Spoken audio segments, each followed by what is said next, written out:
Study session. I am Mayor Pro Tem Devin Schaff. Mayor Castriata is attending remotely, so I'll be chairing tonight's meeting. Agendas for study sessions, including concept reviews, can be found by visiting Broomfield's website at www.broomfield.org. Our agenda this evening includes one study session item. Seeing there are no concept reviews on the agenda this evening, there will not be any public comment. You can watch the study session live on Channel 8 and through video streaming on broomfield.org/council meetings. For our hard of hearing residents present, we have wireless headsets available through our AV team in the back of the council chambers. Before we get started, we have one piece of business to address. Don Davis, will you please come to the podium? Thank you, Mayor Pro Tem, Council. My name is Don Davis. I'm the Deputy City County Manager, and there's over 1,000 employees here at Broomfield, and it requires a strong leadership to take us through the things that we go through, and it's not easy. And we have a rock star champion who's our leader, Jennifer Hoffman. Ma'am, we appreciate you, and it is your birthday today. And so I would like everyone to join me to sing happy birthday to Jennifer. Happy birthday to you. Happy birthday to you. Happy birthday, dear Jennifer. Happy birthday to you. Cha cha cha. And many more. Thank you, Jennifer. We love you. Mayor Pro Tem, I was going to say, I don't remember that being on my agenda. Anything having to do with Don Davis coming up was last week. That's what you get for, that's what we forget, not doing a coordination meeting right before the meeting. We get, those secret coordination meetings. Thank you, Don Davis. So our only item this evening is the second of two study sessions where individual department representatives are on hand to answer questions regarding their 2025 budgets. Tonight's discussion will include the following departments: assessor, community development, courts, development, diversity, equity, and inclusion, economic vitality, finance, information technology, police, and public works. Included in the staff memo are links to the 2025 proposed budget page on the Broomfield website, as well as links to all the department presentation videos. Following these study sessions, a public hearing on the proposed budget will be held during the City Council meeting on October 1st, 2024. The proposed budget is then scheduled for formal consideration and final adoption on October 22nd, 2024 at the regularly scheduled City Council meeting. Public comment will be taken at both those meetings. I'll turn it over to Manager Hoffman to start off tonight's discussion. Thank you, and good evening, Council. And as I look out here at this team, I said the same thing for the last budget presentations, which is I couldn't be more honored to serve all of you. It is truly the A-team. And introducing the A-team and walking through prior to going to questions is going to be Miss Anna Bertonzetti, as she has taken the helm in addition to continuing her quasi role as co-director of community development. She's also assumed a really significant load in helping us move forward seamlessly for our departments that you're going to see this evening. Ms. Bertonzetti, introduce us to the team, would you please? Thank you and good evening, Mayor Pro Tem, City Council. As was mentioned, Anna Bertonzetti, Co-Director for Community Development and Interim Deputy City and County Manager. Tonight is the second of two study sessions that we'll have regarding discussing the 2025 proposed operating and capital budget. Council and the community were provided the budget documents as well as pre-recorded presentations from the department heads on September 4th. These study sessions are intended to provide an opportunity for the council to ask questions regarding the 2025 budget and the 2024 revised budget. There are department heads and deputy directors available this evening to answer any questions that you may have. If we could have the next slide, please. As was presented at our first budget study session, we are continuing to emphasize three key central themes to this proposed budget. These include fiscal sustainability, efficiency and innovation, and strategic growth that's based on our community's needs. The budget is prioritized to first ensure that we're meeting regulatory mandates and critical operating needs as well. Staff has paired this prioritization with continued emphasis on ensuring staff is looking for ways to maximize efficiencies through process improvements and technological enhancements. Our goal is to ensure that we continue to meet our commitments to the community while managing our resources responsibly. Next slide, please. We also welcome your comments and questions regarding these budgets. Staff is eager to ensure the budget reflects the needs and priorities of both the council as well as the community. Next slide, please. And thank you for your time and attention. We look forward to this ongoing discussion. Thank you, Ms. Burton-Zetti. To keep the discussion focused, I'm going to ask for questions or comments from the departments in the order they appear on the staff memo. Starting with assessor, does any member of council have any questions or comments?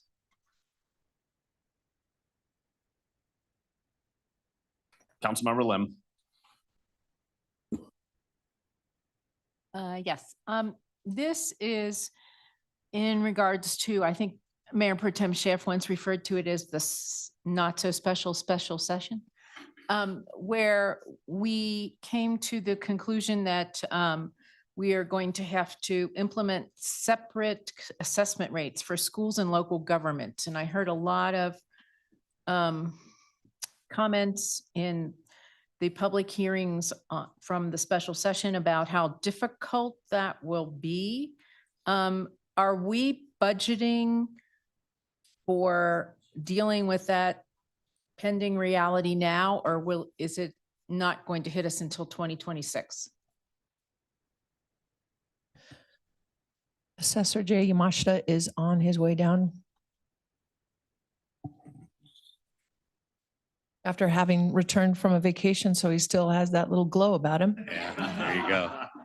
Mayor Pro Tem, City Council, Jay Yamashita, Assessor. So we really don't know the impacts. We are looking at them currently as to how they're going to affect us. We really are looking to our software vendors currently. We have not heard any pricing from them as of yet of what this is going to cost. The good thing is the city and county of Broomfield is on with an additional 30 counties that we all share the same software with. So that is beneficial from our perspective because we have what would be known as power in numbers per se. So right now, though, we do not have a clue. We have a users group coming up next in the first part of October, where we are going to flesh all of this out with all of the assessors and our software company and figure out what that looks like. Because right now, we really don't know. It's really going to be difficult for reporting purposes to the state of what they're going to be looking for, with the assessment rate being could be 7.05%, I think, for schools, possibly depending upon what happens with the values per se. So we really don't know the impacts as it goes right now. We will find out a lot more after the 1st of October when we meet with our software vendor. Okay, thank you. Mhm. Any other council member questions or comments for this department? All right, seeing none, we'll move to the next department. Thank you. Community development. Do we have any questions or comments from council for community development?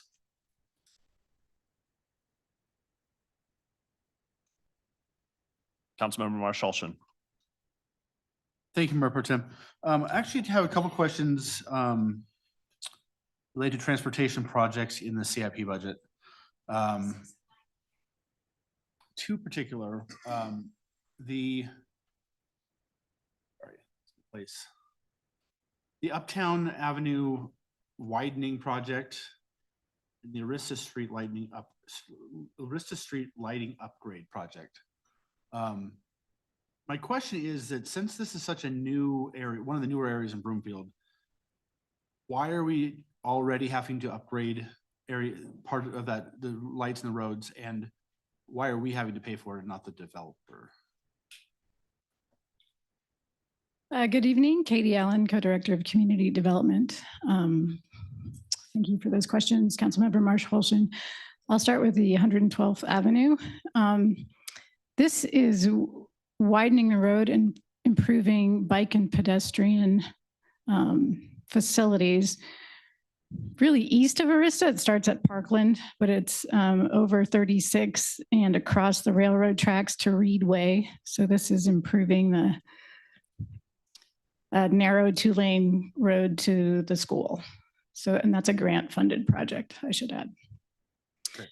The Arista streetlights, I can answer in Ken Rett might be able to chime in if there's more questions, but when Arista was originally designed, it was unique, and it was supposed to have a unique style, and the streetlights were something that Excel Energy didn't offer at that time. And so it was agreed upon as part of the site development plan that we would own and operate those streetlights. The underground wiring and the way the power centers have been set up has been problematic over the years for our Public Works Department, Streets Department to maintain.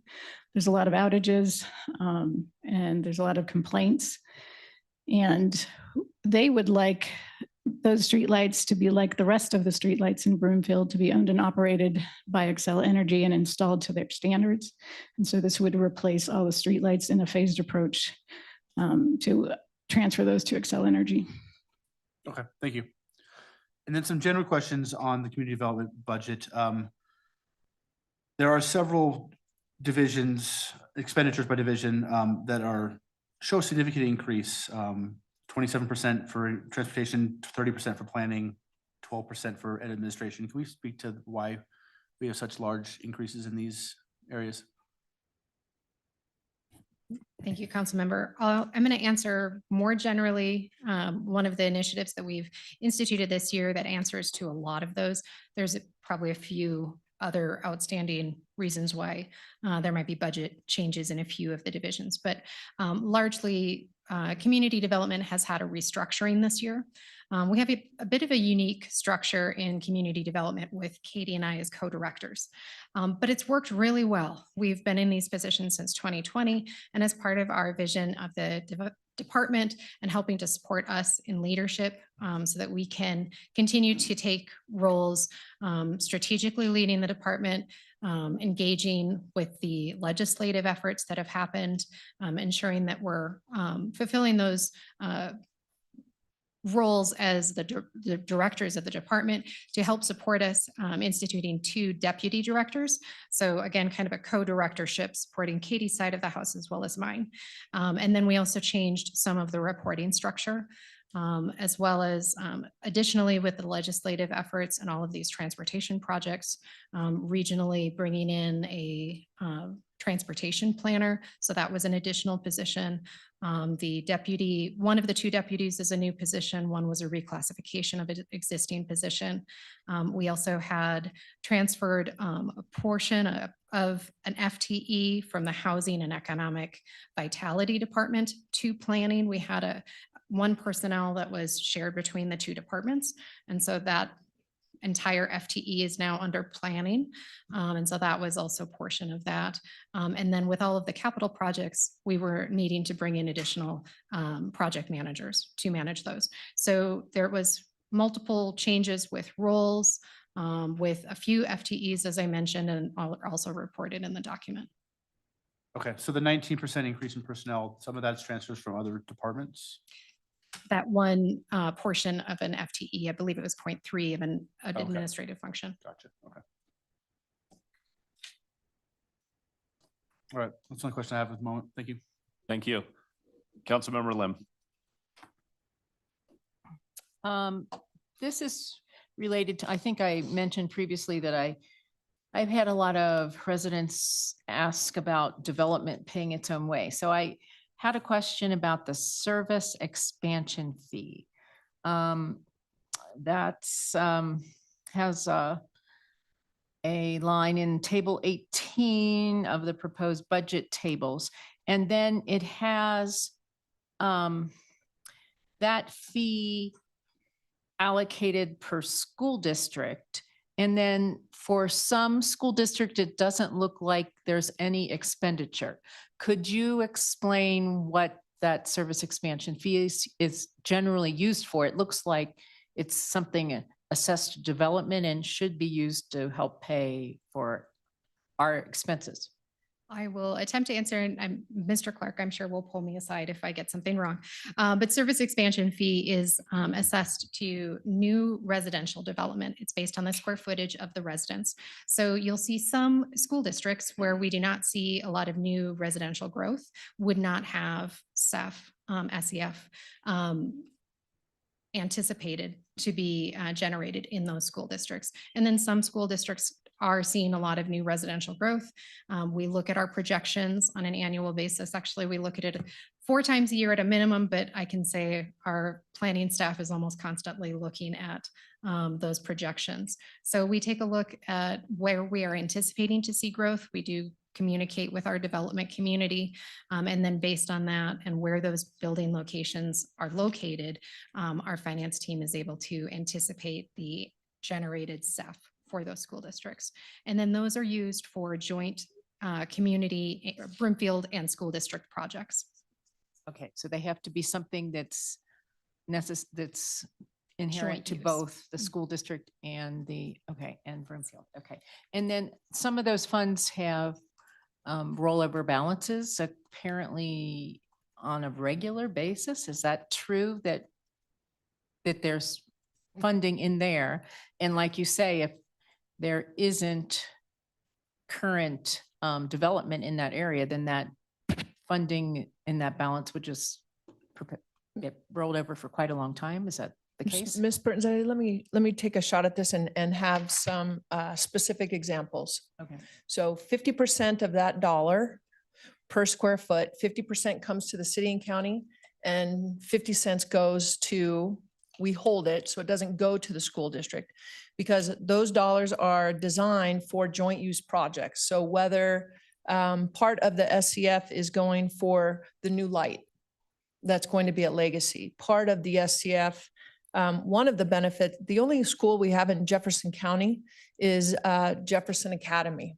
And so while it may look like it's inequitable with the amounts that are being spent, you're going to continue to see that rollover, not only based on the annual units that go in, but oftentimes they want it to build up before they come back to ask. So they can't have, there isn't something, unless we have joint use agreements where then Clay gets into the mix, whether it is the fields at Jefferson Academy or the concession stands, the bathroom, the lighting, Adams 12. So in Adams 12 and BVSD, all of those schools compete for those dollars. And it's the school district that makes the decision and has to sign off on how those funds are allocated and prioritized. Okay, thank you. That clears up a lot for me. Thanks. Thank you. Councilmember Henkel. Thank you, Mayor Pro Tem. Thank you for your presentation in the video, and also a lot of these explanations. I had a few questions already answered. I did have one question about the full-time senior transportation planner and how that is going to communicate with maybe Parks and Rec and Senior Services, how you guys are going to move forward together. And then my second question will be just talking about how the building inspections went down, but yet we are building more and more. How does that work with the budget and transportation going up 27%? So I know that when transportation and, inspections and building inspections go up, I'm curious as to why building inspections, that funding is going down.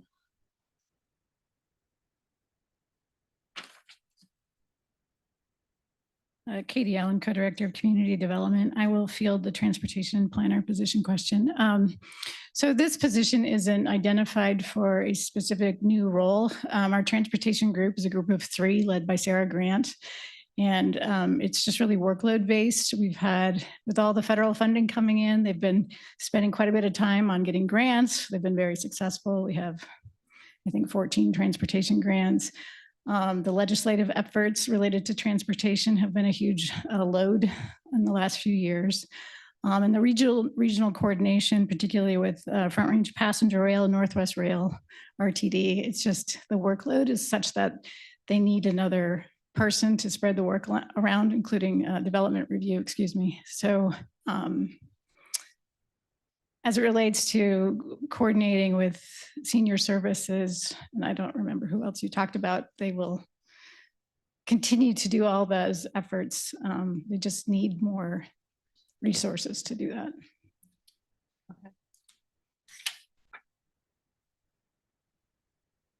Councilmember, I'll answer for the building inspections.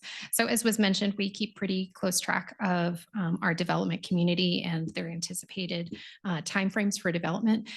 We have an outside contract that helps us with our building inspections division because building inspections is one of those areas of activity that can ramp up very quickly and then can fall off depending on where projects are in their development project and how they're hitting us at the same time. If they're all framing up, they're all coming close to finals at the same time, in order to meet the expectations for not just developers, but also homeowners that are getting permits and need inspections on their homes.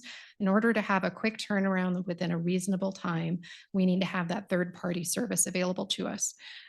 We have a budget for that every year.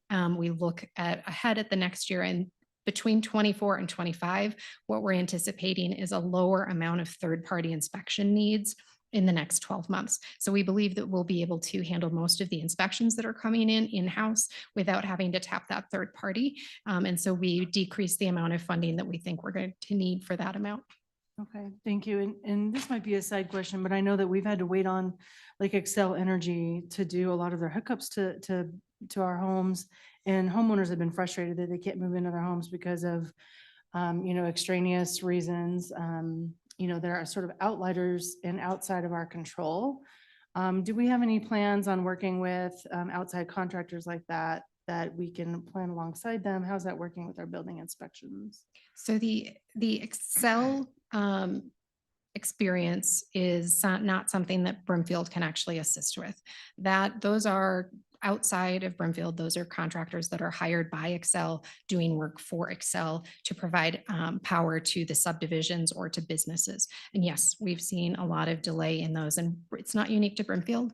It is across the region. And there's been conversation about trying to help with understanding what can make that better. But that isn't something that our building inspection division can help with. The way that we have been trying to facilitate making that as best as we can is to allow inspections to be occurring off of generators and to allow development to continue to move forward while they're waiting for the power to be brought to their sites.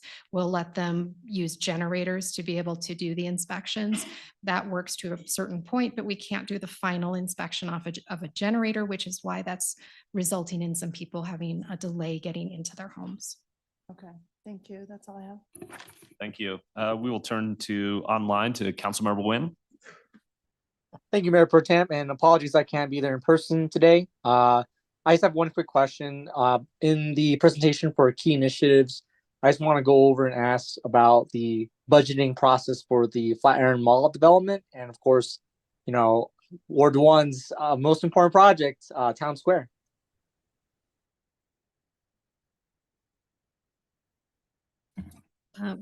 Council member, in terms of budgeting, I don't think that we are anticipating either of those two projects moving forward with significant development that would result in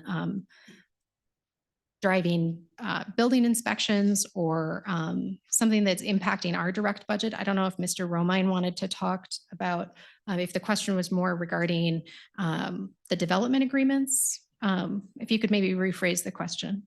Yeah, no, my apologies. I just wanted to see if, within our current budget for staff resources, as we are entering, like you mentioned, significant stages with the planning and of course, the various, I guess I just want to see and know if how the building team inspection and how the zoning and et cetera budgeting is like, will we be ready, prepared for as we are entering high gear for those big projects? Perfect. Thank you for clarifying. So yes, I can handle that question. We do expect our engineering team to be looking at the construction plans for the Brimfield Town Square in the next 12 months. So that is included in our anticipated workload for 2025. And we have the capability with our existing staff. Our restructure of the department really helps to support those divisions that will be involved in that.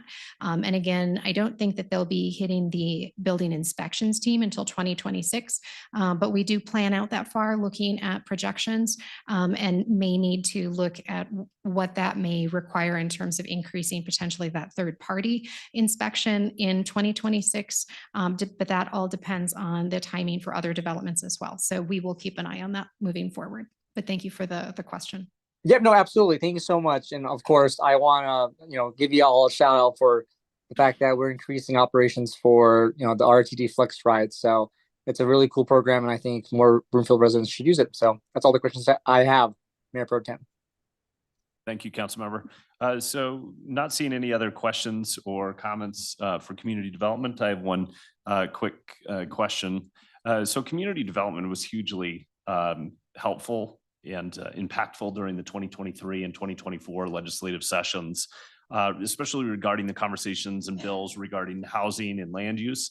Do we anticipate much of the mandated work will be added to the 2025 work plan? And how do these mandates and continued mandates that we'll probably see in 2026 impact the budget of community development in 2025? Thank you, Mayor Pro Tem. You are seeing some of that impact with the budget that is proposed this evening, with some of that restructuring that we have proposed, the additional FTEs. That is, as Katie mentioned, as Alan mentioned, reflective, especially with the transportation planning division, in terms of a driver with impacting them. But yes, we are keeping a close eye on how that is impacting our workload and our work plan. You'll be seeing an update on what we believe that we can achieve in 2025 from the planning perspective, knowing that the 1313 will have impacts in some key drivers this year, as well as updates to transportation and codes, parking codes, the accessory dwelling units. There's a lot of different things that have to be achieved in the next 12 months or around 15 months. So it is driving the need for ensuring that we have that workload capacity, and that it is reflective of the budget this year. Okay, excellent. Well, thank you for your continued work on that. Seeing no further questions, we will continue with the next department, courts. Courts are next. Are there any council member questions or comments for the courts? Councilmember Henkel. Thank you. Thank you, Judge Bachman, for being here. I appreciate you as always. I wanted to just sort of commend you and your efforts and your leadership in this area.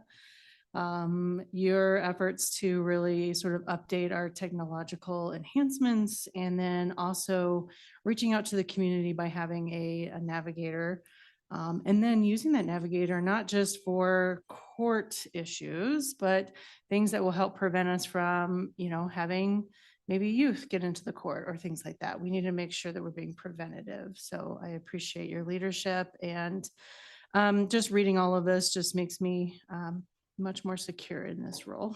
Glad we hired you. The one question that I just had was just, can you just explain the district attorney's office? It sounds like it went up 27%. It's going from 4 million to 5. And so just wanted to know can you just sort of flesh that out for us? So I appreciate that question, and good evening, everyone, Mayor Pro Tem, members of council, Amy Bachman, Municipal Court. And I'm actually, now that the question is asked, going to direct that question to the city manager, Hoffman, simply because the municipal court is completely separate from the district attorney and the state courts, even though the budget may seem like it's one and the same. And so I really don't have a whole lot of information on the district attorney's office. So by statute, Councilmember Hinkle, we pay per population. We don't pay by caseload. We don't pay by complexity of cases. We've been talking a lot about what that looks like, and if there's a time to revisit that. So the reason that we may want to revisit that, so again, the statute says by population, and then the second sentence says unless otherwise agreed to. So we've seen that budget go up exponentially over the last 4 years. So the question is, are the cases correlative?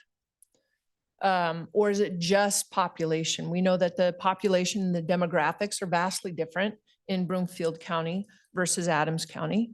And so while we see a number of cases, the complexity of the cases and the duration of the cases look different. in each one of those counties. Yet, as their population increases, we're about 12% of that population. So between staffing and various levels, two and a half years ago, we had a backlog. We didn't have a backlog, but the DAs had a backlog.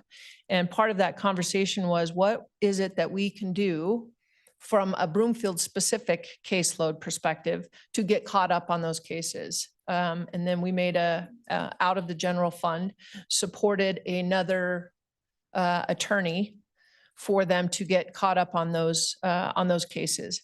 At that point, there wasn't capacity or time coming out of COVID to entertain additional conversations about to what degree do we start really looking at those analytics, other than the top lines of a decrease in all cases, which if you just made data-driven decisions, it would certainly prompt a sit down. So my response is not, I'm not trying to be politically correct or coy.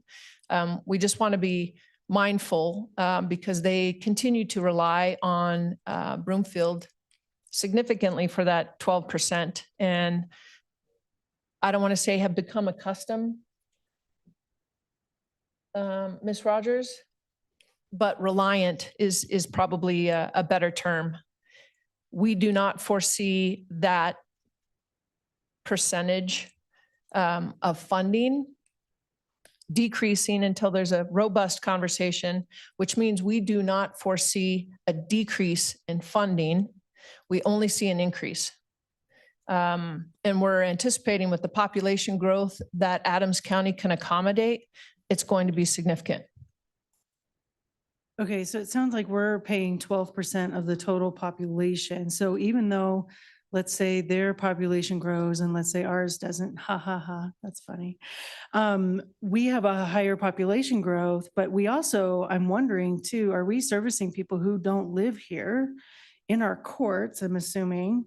And so by population, that doesn't really correlate to me. That doesn't correlate to a caseload. If we have someone outside of Broomfield causing us to have a case in Broomfield, how does that relate? So it's not really about the cases. So if you commit a crime in Broomfield, it's in Broomfield. Right. If you commit a crime outside of Broomfield, then it's going to be in whatever that falls into that 17th judicial district. So when we're looking at county and district cases, what's committed here is heard here, but that's not what the finances are based on. Our cost to have those services is based on the totality of population. So say Broomfield only increases 5%, but Adams County increases 27%.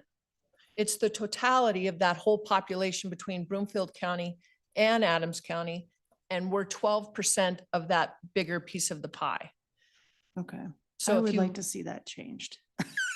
Is it too much to ask to change state statute, or otherwise agreed upon? We've changed state statute as a city council. Many of us have, but I don't know. I think this begs a bigger question.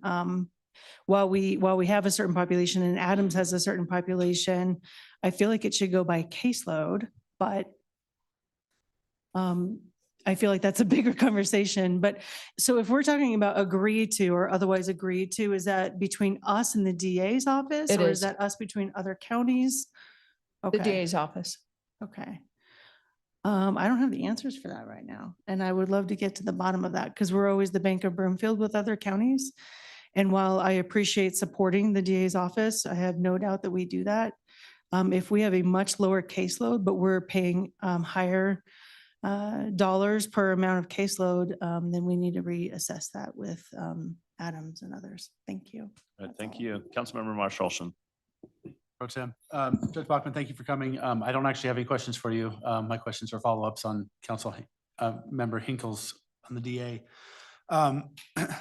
We see the police reports, the crime statistics, and our crime statistics are significantly lower than anybody else in our surrounding communities. So it does make sense to me that shouldn't we be paying based upon the workload rather than population. It's that second sentence, Councilmember Marsh Holshin, unless otherwise agreed to. Just out of curiosity, I mean, has it ever been discussed, was it ever discussed back in 2001 of us being our own district attorney's office? Do we have does that make sense? I know that requires state And statute. Judge Bachman, correct me if I'm wrong, judicial districts are set by the state. They're a little bit different than when we became a city and a county. We couldn't automatically create our own judicial district and have our own DA.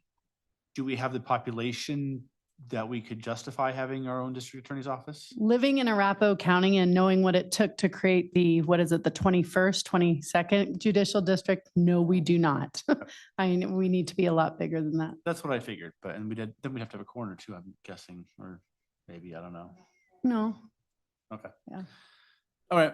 I mean, I think, yeah, this is a larger discussion that needs to happen on a different day. So, but definitely would support that conversation of making it more fair to our residents that we don't have to subsidize the activities of other counties. So that's all, Mayor Pro Tem.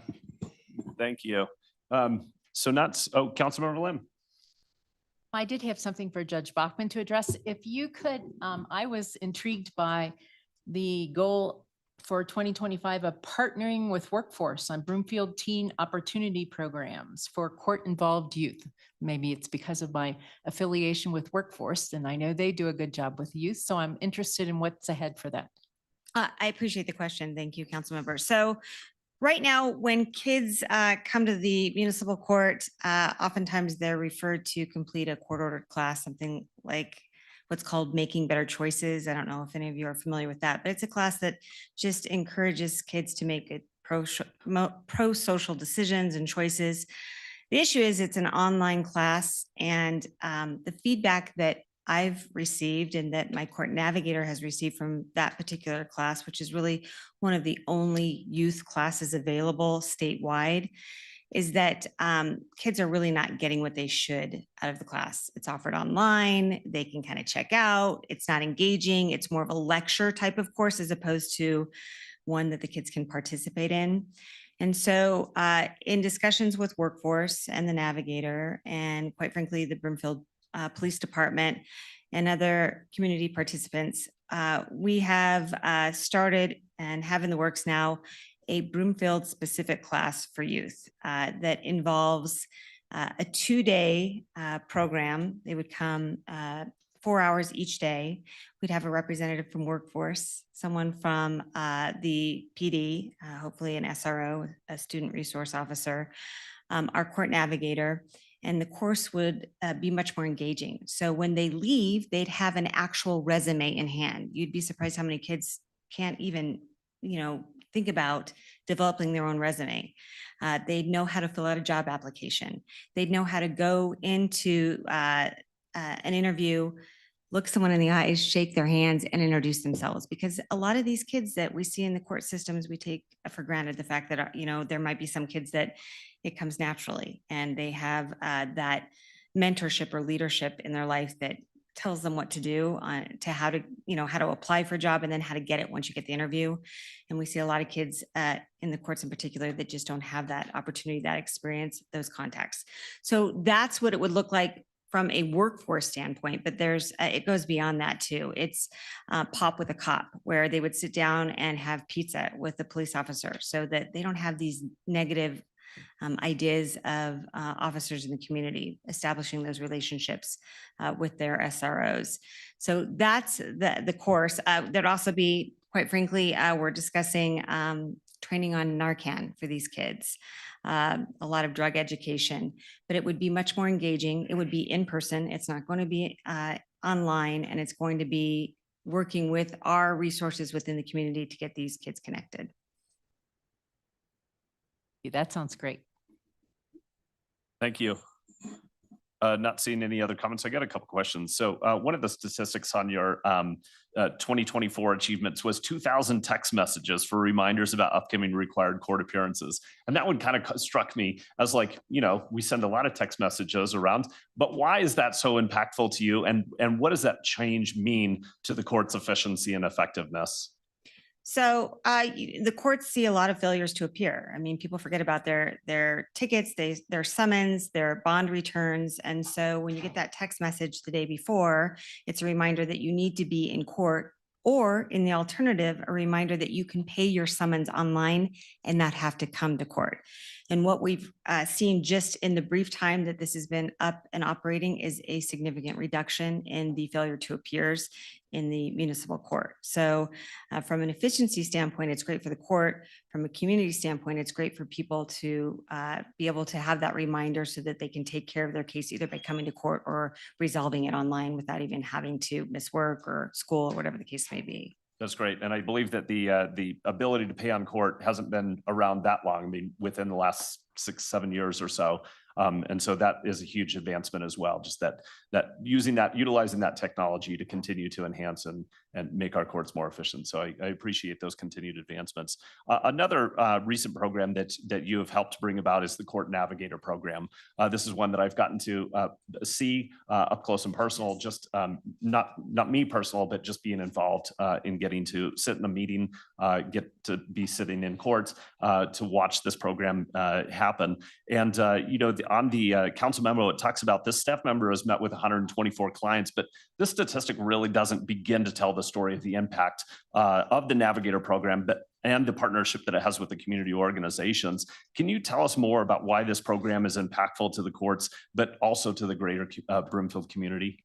Right. Yes. Thank you. And I appreciate Councilmember, you actually coming and observing a day that we had our Community Connection Court docket, seeing how the Navigator works, see the connection that it has with the community and the participants specifically. So what I would say is that this program, the Navigator, is, as already addressed, not just there for people that are participating in the court system or have cases actively in the court system. It is an opportunity for those within the community that are struggling to come in and meet with an individual and get connected to community resources, no matter what they might be. The idea is that it helps the individual, but it also helps the community because it's lowering recidivism rates. If someone is in court because they're stealing food, then we need to address that underlying issue. And it's not with a fine, and it's not with some sort of a punitive sanction. It's addressing what the need is, referring them to the resources that we already have within this community, connecting them to those resources. And then the hope is that that will certainly steer them clear of their next case, their next summons, their next charge. And that goes for a lot of different things. It's people that are homeless within our community that wind up with trespass charges because they're overstaying in hotels or they're sleeping where they shouldn't sleep. So really, it's not just about an impact for the individual, it's also for the community in general to help make sure that we're steering people outside of that revolving door of picking up offenses over and over and over again because we're not addressing that underlying issue. I hope that answers your question. Yeah, thank you for that. And getting to see this, there are success stories a part of this program that without this program, there would have been a recidivism and that folks would have continued to be in the court system. But these are folks that are now leading very productive lives that are contributing to our community in very positive ways. And so thank you to you and your staff for continuing your hard work on this program. Like I said, the 124 clients doesn't even begin to tell the story of the impact that this is having. So thank you for that. Seeing no further questions or comments for this department, thank you. All right, thank you. Next department is diversity, equity, inclusion, development, diversity, equity, inclusion. Do we have any questions or comments regarding this department?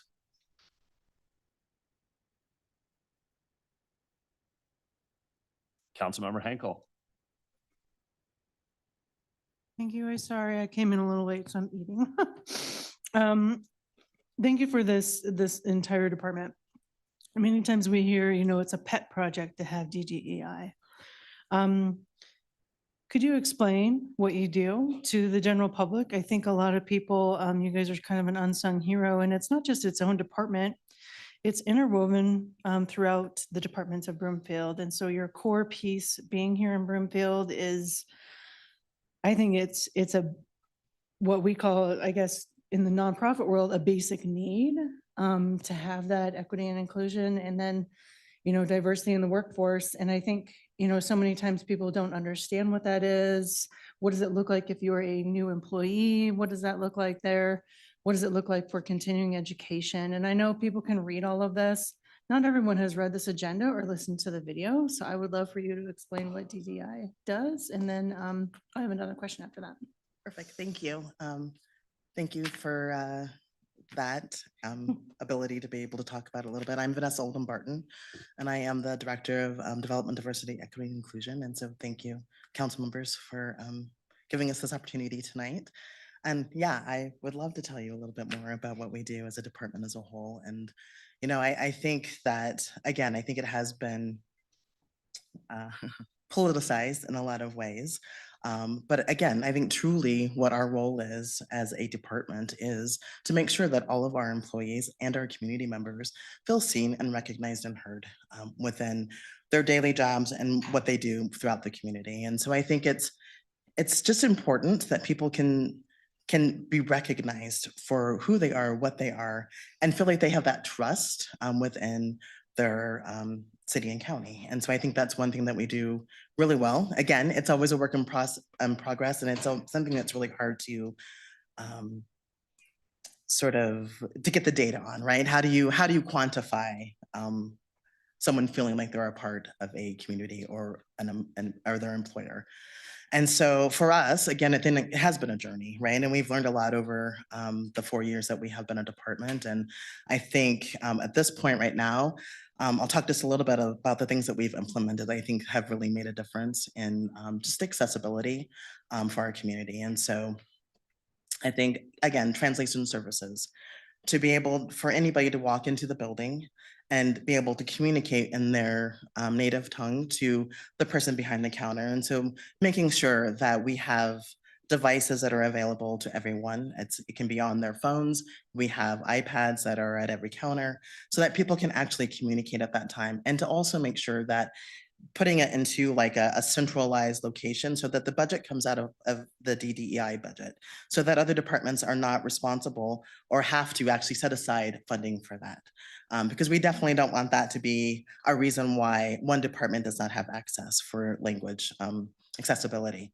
And so again, we have the devices, we have the ability to have someone in the room, right? We this year actually just bought devices so that there can be simultaneous translation going on in a meeting, so that if someone is Spanish speaking and the person is speaking English, they can, at the same time that language is being spoken, they're getting that communication translated. And so again, having that as a centralized location, I think has been really beneficial for our organization as a whole.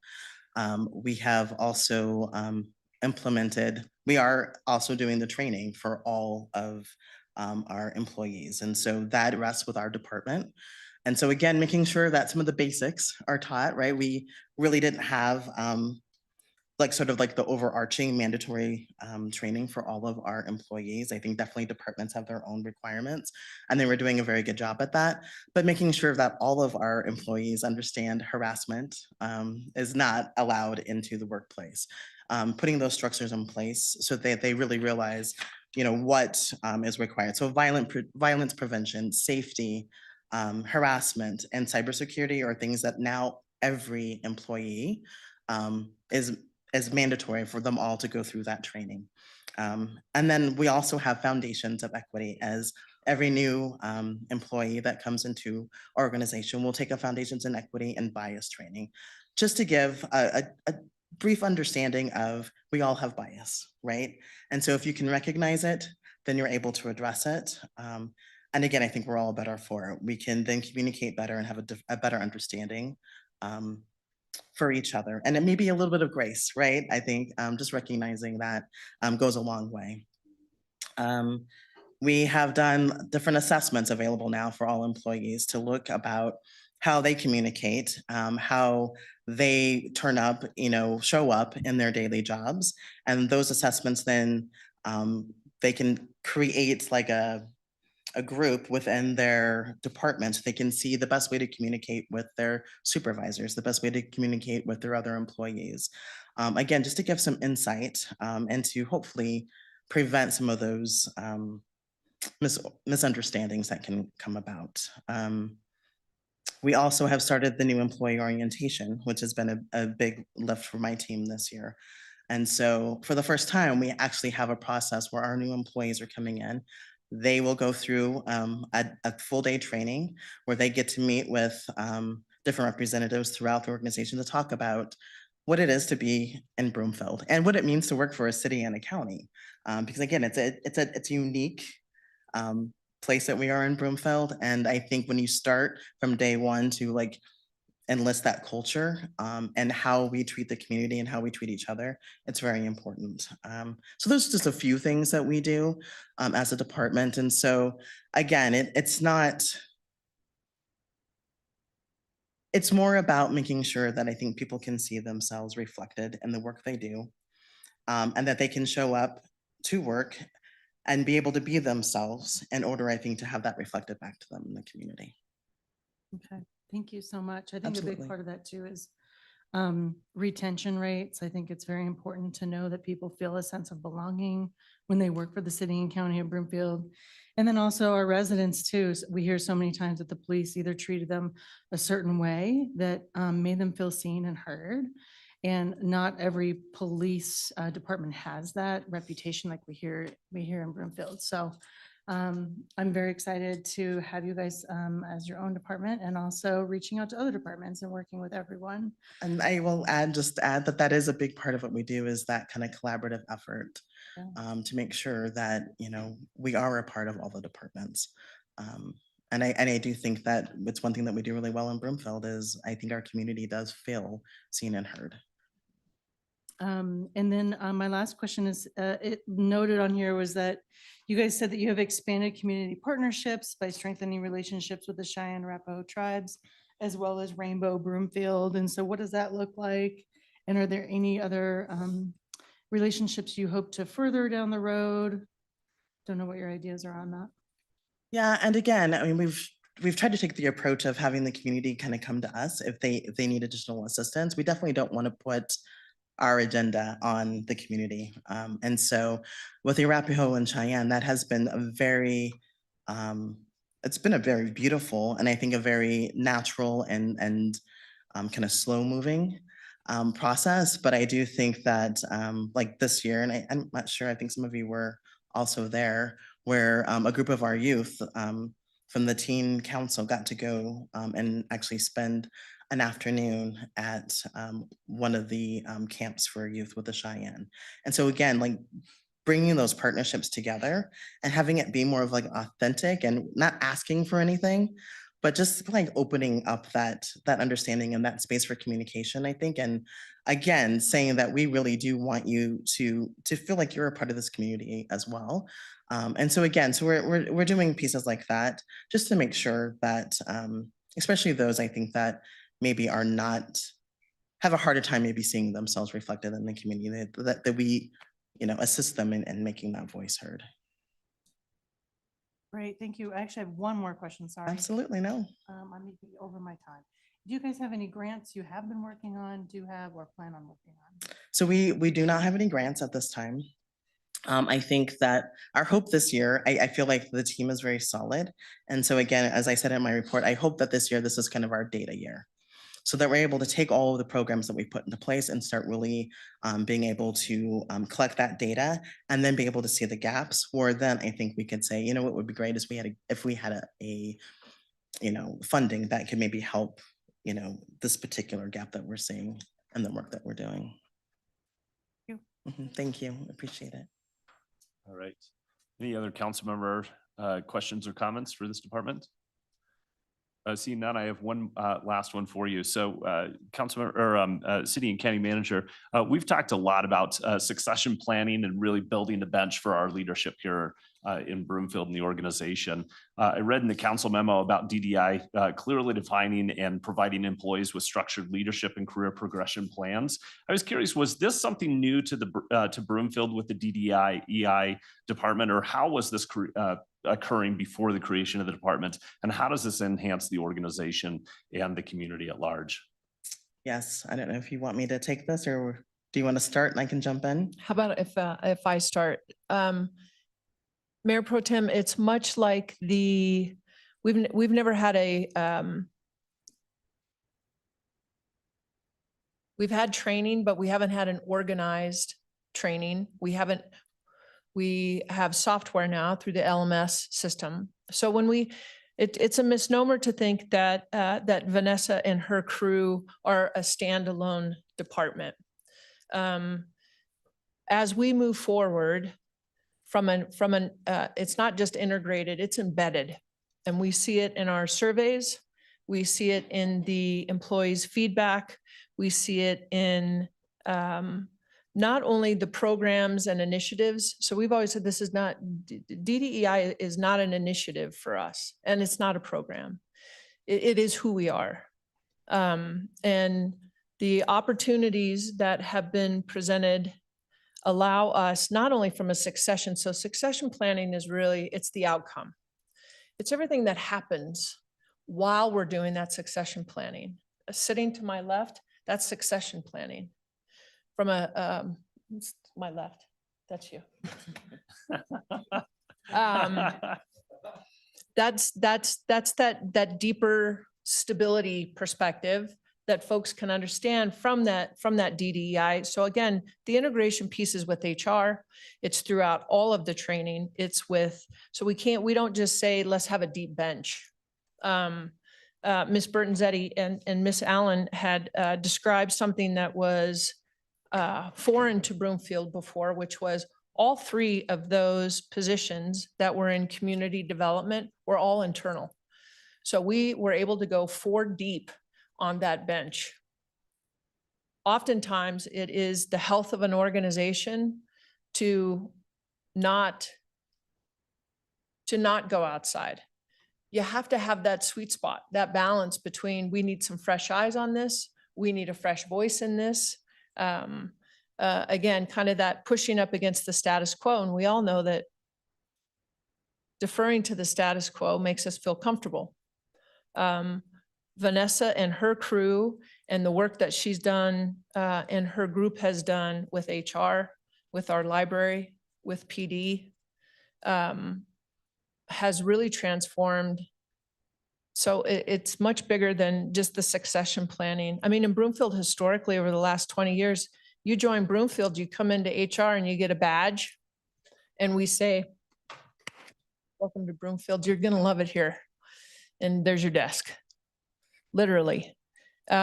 So really having that tenant on the front end of a repeatable process, it gets to Councilmember Hinkle's point about that succession plan and the rate of turnover. So although Vanessa says it's not necessarily tangible or quantifiable, there are so many programs that have started, that the nexus has started, but having it deep and sustainable is the organization that we've become over the last 4 years. So we really need to think about that as we move forward on having individual departments and or an individual budget.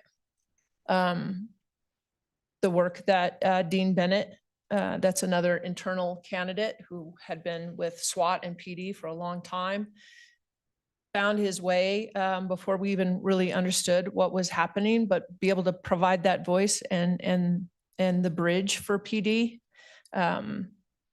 Council was invited to the Out Loud session that we're having and how deeply connected that is to DDEI work along with the library, cultural affairs, arts. It has become part of our DNA. And just to add to the question about like sort of the leadership path as well, like that is definitely something that we're putting into play, is to make sure that our leaders do get the tools that they need. And so I think that the team is working diligently, again, with our partners to make sure that, again, and I laugh just because I came up in this organization. And again, it was a lot of, you figure it out as you go, which is great. But also I think to provide those tools and to provide even that support, right? So that you can say, yeah, you don't have to know everything. We're going to show you where to find the information. We're going to be here to help guide you. And we're going to give you some of the stuff up front so that you don't have to worry about it in the back end. So that's all piece of it, right? Like, and also I hope that it makes stronger leaders. And also, gives people a chance to learn some of those components before they're even into those places, right? So then our next group of supervisors maybe doesn't have to start from the beginning because they've been they've been provided some of those tools and access to that information prior to making that next step. Excellent. Well, thank you. Thank you for that information and thank you for your continued work on this because I do think that this does build a stronger organization that cross development that happens, ensuring that more people, that there isn't just one person that knows this knowledge or has this knowledge, but there's more people there that does, and that we are developing leaders, and the ability to do that next level job is hugely important. So thank you for all your work on this. Seeing no other council member questions or comments on this, we will go to the next department. The next department is economic vitality. Does any council member have any questions or comments for economic vitality? Councilmember Marsh Holshin. Thank you, Mayor Pro Tem. My questions are actually related to housing. First of all, the 2024 revised budget had a $6 million cost in housing. We're dropping back down to 1.6. What is the reason for the up and then down? Mayor Pro Tem, council members, and Mayor, I'm Jeff Romine. I'm the Director of Economic Vitality. Also with me is Rachel King, who's the Deputy Director. So I'll start the answer because part of it is kind of related to the economy, which is really where I spend a little bit more time. And that is we had planned and we thought we were going to see more development occurring in 2024. So therefore, we thought we'd be seeing more IHO funds, the cash and lieu funds. So we built the budget. If you recall, we start a budget usually in March, approximately. I'm looking at Nathan, but generally in March we begin. So a year and a half ago, that's what we thought we'd be at. With the change in the interest rates, with the change in the economy, then what we saw was a reduction in the revenue. Therefore, we can't spend it. So therefore, we don't have the expenditures. I would say at the same time, the development, slowed down, but also the costs related to supporting a particular housing project, as we saw with Ulysses most recently, has gone up. So therefore, the ability of us to stretch dollars, both because of the economy, but because of the cost and projects, it's changed. So we're really happy that we had the funds to be able to support that project. They were already in place, but we didn't see additional funds coming in. Okay. And then of the housing costs, the expenditures, how much of that is personnel administration of the housing programs and how much of that is the actual funding of the programs? And again, I'll start and Rachel may actually step in on this one. One of the things that we've been doing, actually, Rachel and Ryan and Nathan, the whole budget team has been helping us with is cleaning up all of those funds that we have different funds for different things because we get federal dollars. And so what we've been trying to do is clean all of that up. The first step in that was to understand where the funds were coming from, and they were going into, therefore, economic vitality and getting them in. The next step is what we're doing now with Ryan and Rachel, is where we're looking at the time that's being spent. So part of what you'll see, perhaps another question you were going to ask is, how come one is growing faster than another within those two areas? It's economic vitality as a whole. What we hope to do is get that cleaned up and finished up in the next few months so that next year's budget will be very clear for business development versus housing development. Going backwards, though, on the housing, the way that we've set it up for this year and therefore going into 2025, almost all of the money that is talked about in housing is program dollars. There's very little of the FTE, the personnel costs. We did that intentionally as we were working through things. And so the way that we funded some of those positions were through economic vitality, through the business development side of economic vitality, if you'll say. And then there's a line item transfer that will occur that will then hit onto the housing side. So that's something, I'm probably undervaluing the amount of time that Stephanie, Ryan, and Rachel spent trying to figure all of this out and set it up correctly. So this is where I wash my hands, because you hear me talk about a lot of finance things. On this, they're the experts. Anything you want to add, Rachel? Okay. Okay. And then I actually have one more question that is a much larger discussion and isn't fully for tonight, but it's just a question I have. We, a few years ago, set up the Housing Authority.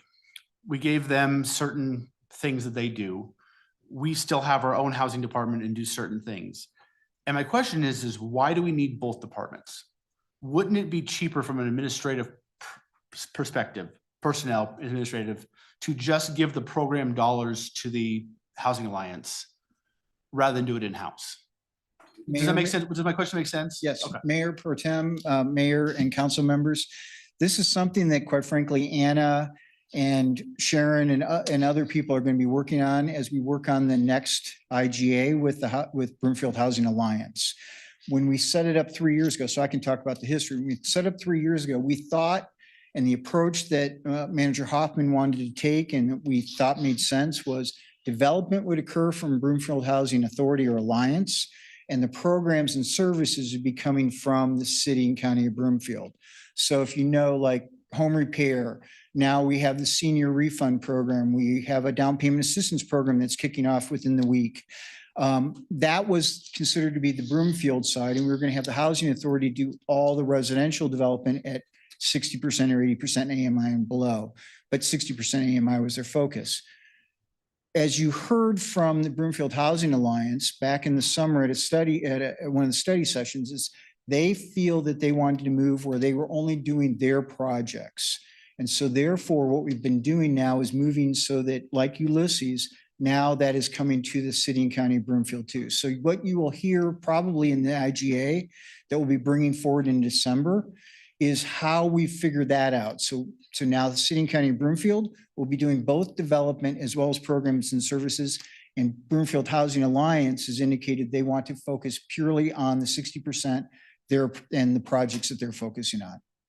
So that's a little bit of the history and a little bit of a window into where we'll be focusing. And Anna will be leading that with Sharon Tessier. Thank you. That's all, Member Tim.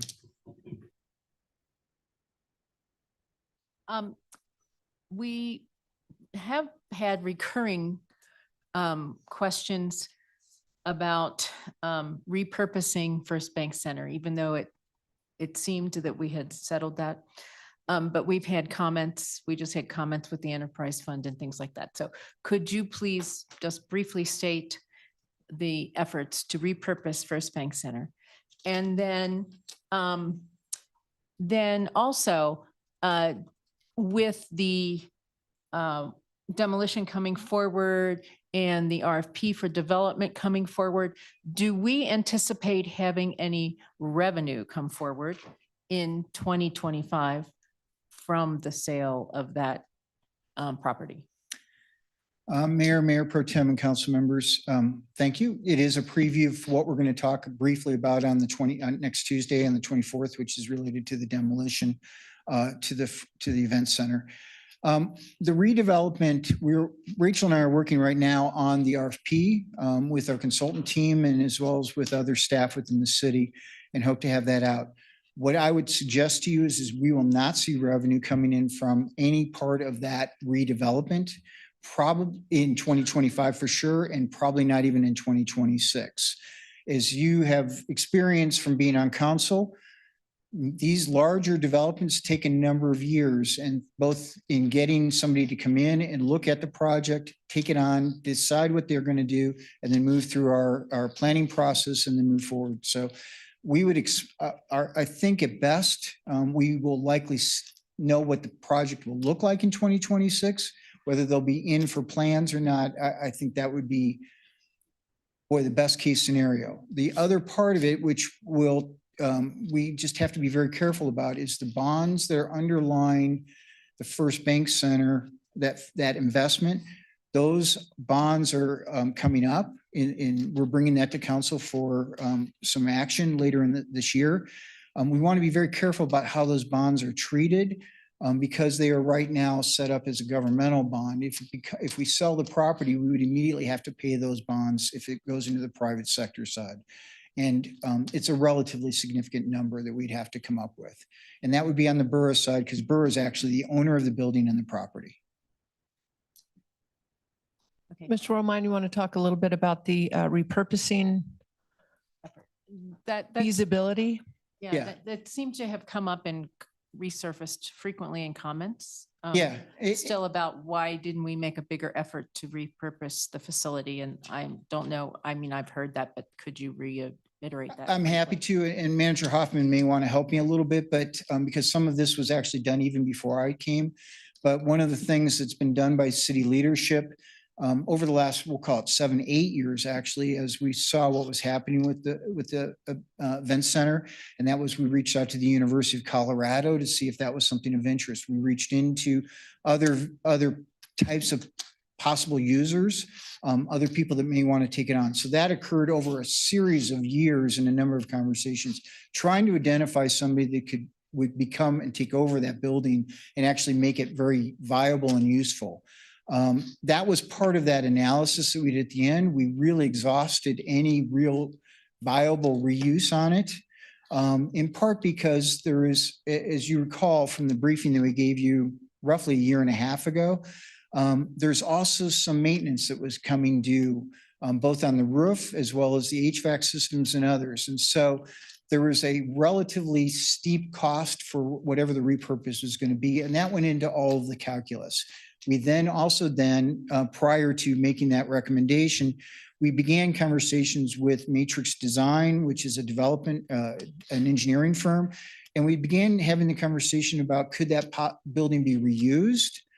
Could we go in and gut it and change the use? Because the uniqueness of the building, both from the way it was constructed, but also its kind of size, the adaptive reuse opportunity was not there, in their opinion, that it was going to cost more to redo it than to demo and build anew. So anything that possibly could have worked from a reuse standpoint was also kind of eliminated through that analysis that we had Matrix Design. Manager Hoffman, I don't know if you want to add anything. You lived No, through you've this got it. longer than I. Well, not really. Other than the conversations with CU, I mean, there's probably been a dozen over the last 8 or 9 years, Councilmember Lim. Everything subsequent to 2016, when it hit its peak at 33 shows a year, when it was designed for 189 shows a year, it was pretty clear that it was an amenity, and that amenity wasn't having any return on the investment. So it was less about how to repurpose for a city run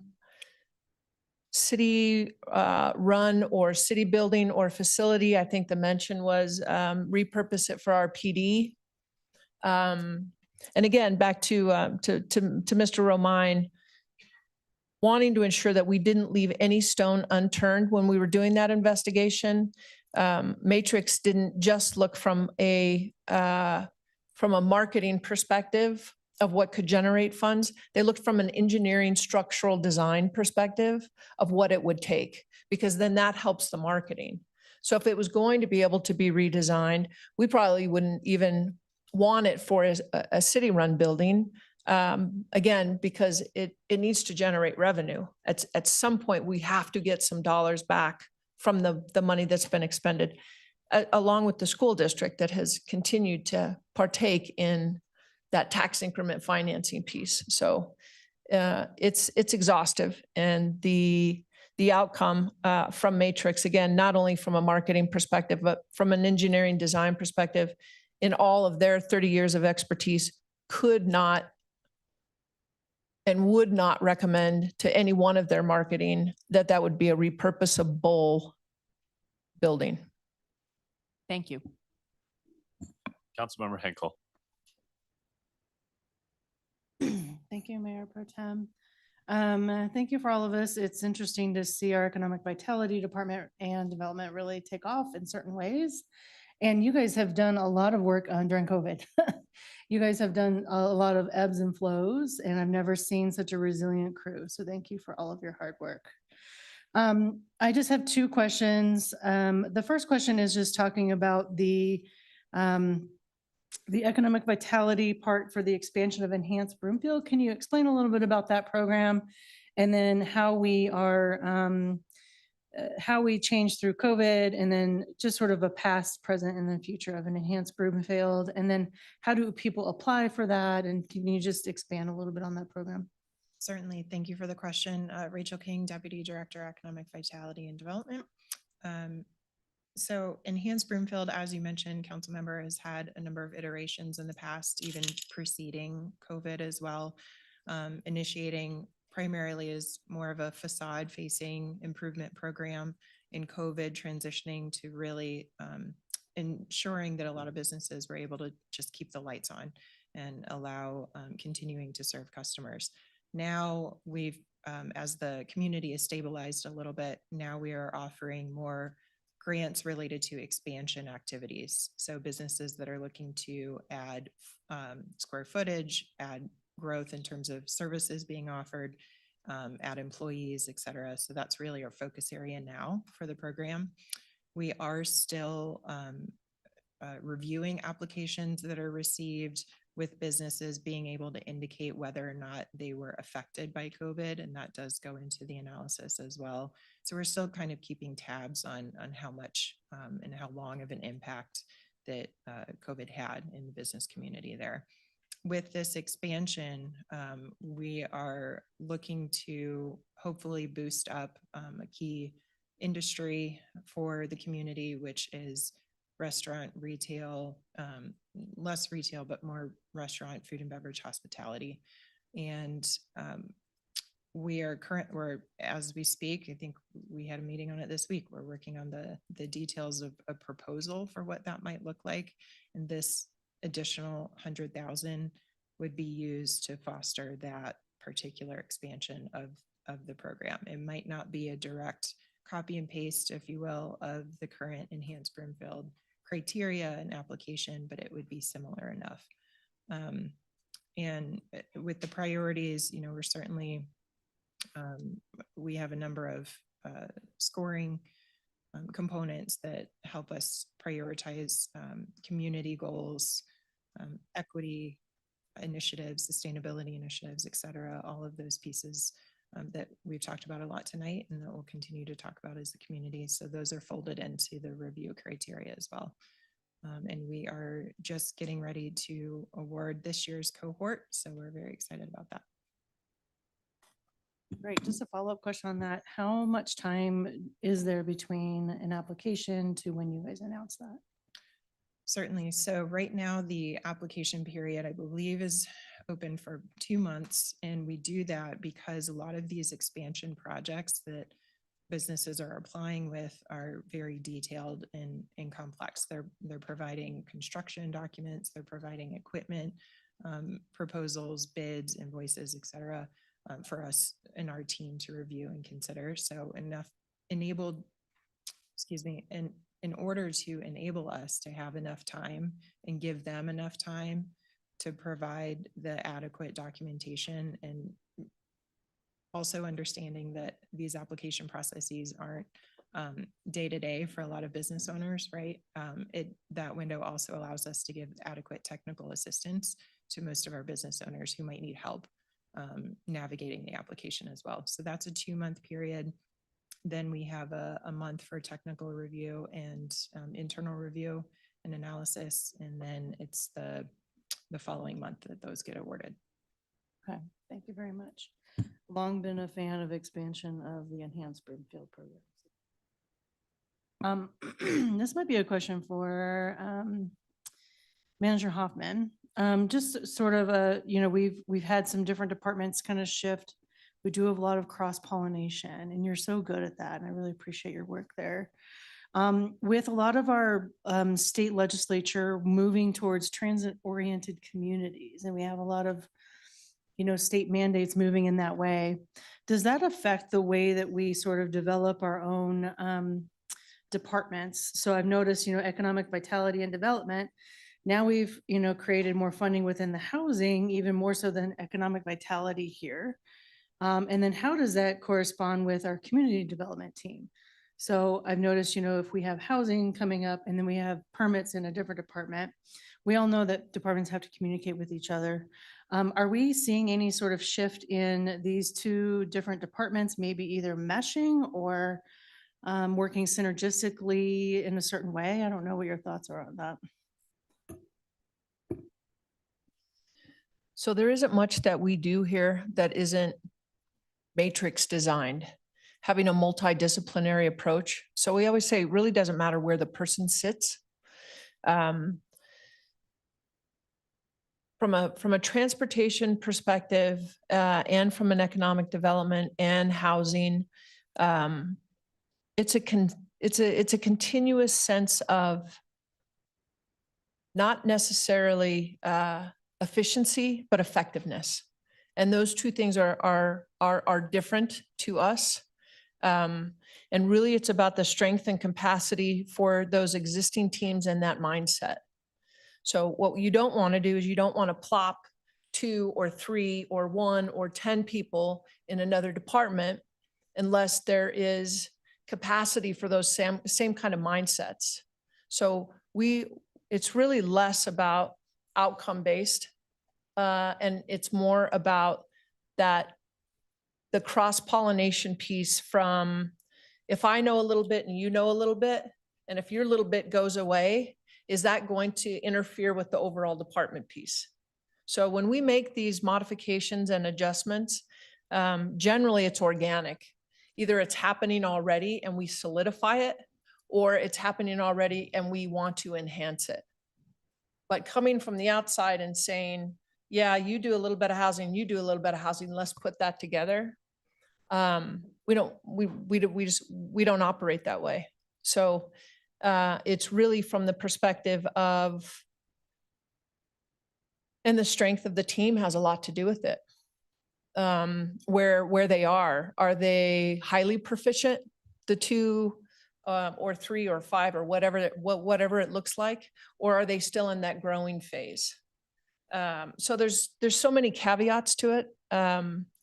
But there again, coming back to how we operate, particularly over the last 3 years, and Google's really it's the catalyst to do that. And so sometimes when we get new employees that aren't Google shop, it's hard to have that mindset. It's hard to have that immediate, transparent, everybody's up in your document before it's signed, sealed, delivered, and perfect. And that's much how the teams operate. So stability, 2025 is a year of stability. And then we can, do a deeper dive with that cross-pollination. The housing thing is, we just had a conversation about that today. Where is the best? And by best, I don't mean most effective. I mean, based on the projects that we're doing now, based on the strength of particularly Sharon and Vivi, based on what the next 24 months are going to look like for us, what does that look like, and what is the best fit? So as we all know, well, I don't know, I should say that's a little presumptuous, that Mr. Romine is not going to be the Director of Economic Vitality. He is coming into he's in the city manager's office, much to everybody's super happiness, to really be helping us focus on forecasting and running the development matrix team that is comprised of, as council knows, legal, ComDev, planning, engineering, and now, of course, as we move into enterprise funds operate as we move forward the same way, from a multidisciplinary approach, right? That repeatable process. So Jeff is coming into the economic development from the city manager's business development perspective, and reviewing those numbers for the business development agreements, which we all know are key, because once we sign them, we're locked in. And we're recreating, I think I can, I don't have my glasses on anytime I'm up here, so I don't see anybody's like side eye, right? So I can stay focused. Rachel King she's going to be leaving us for Littleton. She's going to become the Director of Economic Development in Littleton. So Jeff and I always say, anytime somebody leaves for something up, it's a good thing.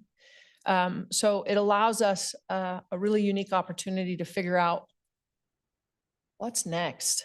Where we are now as a city and county is very different than we were 5 years ago. We know we don't have to chase.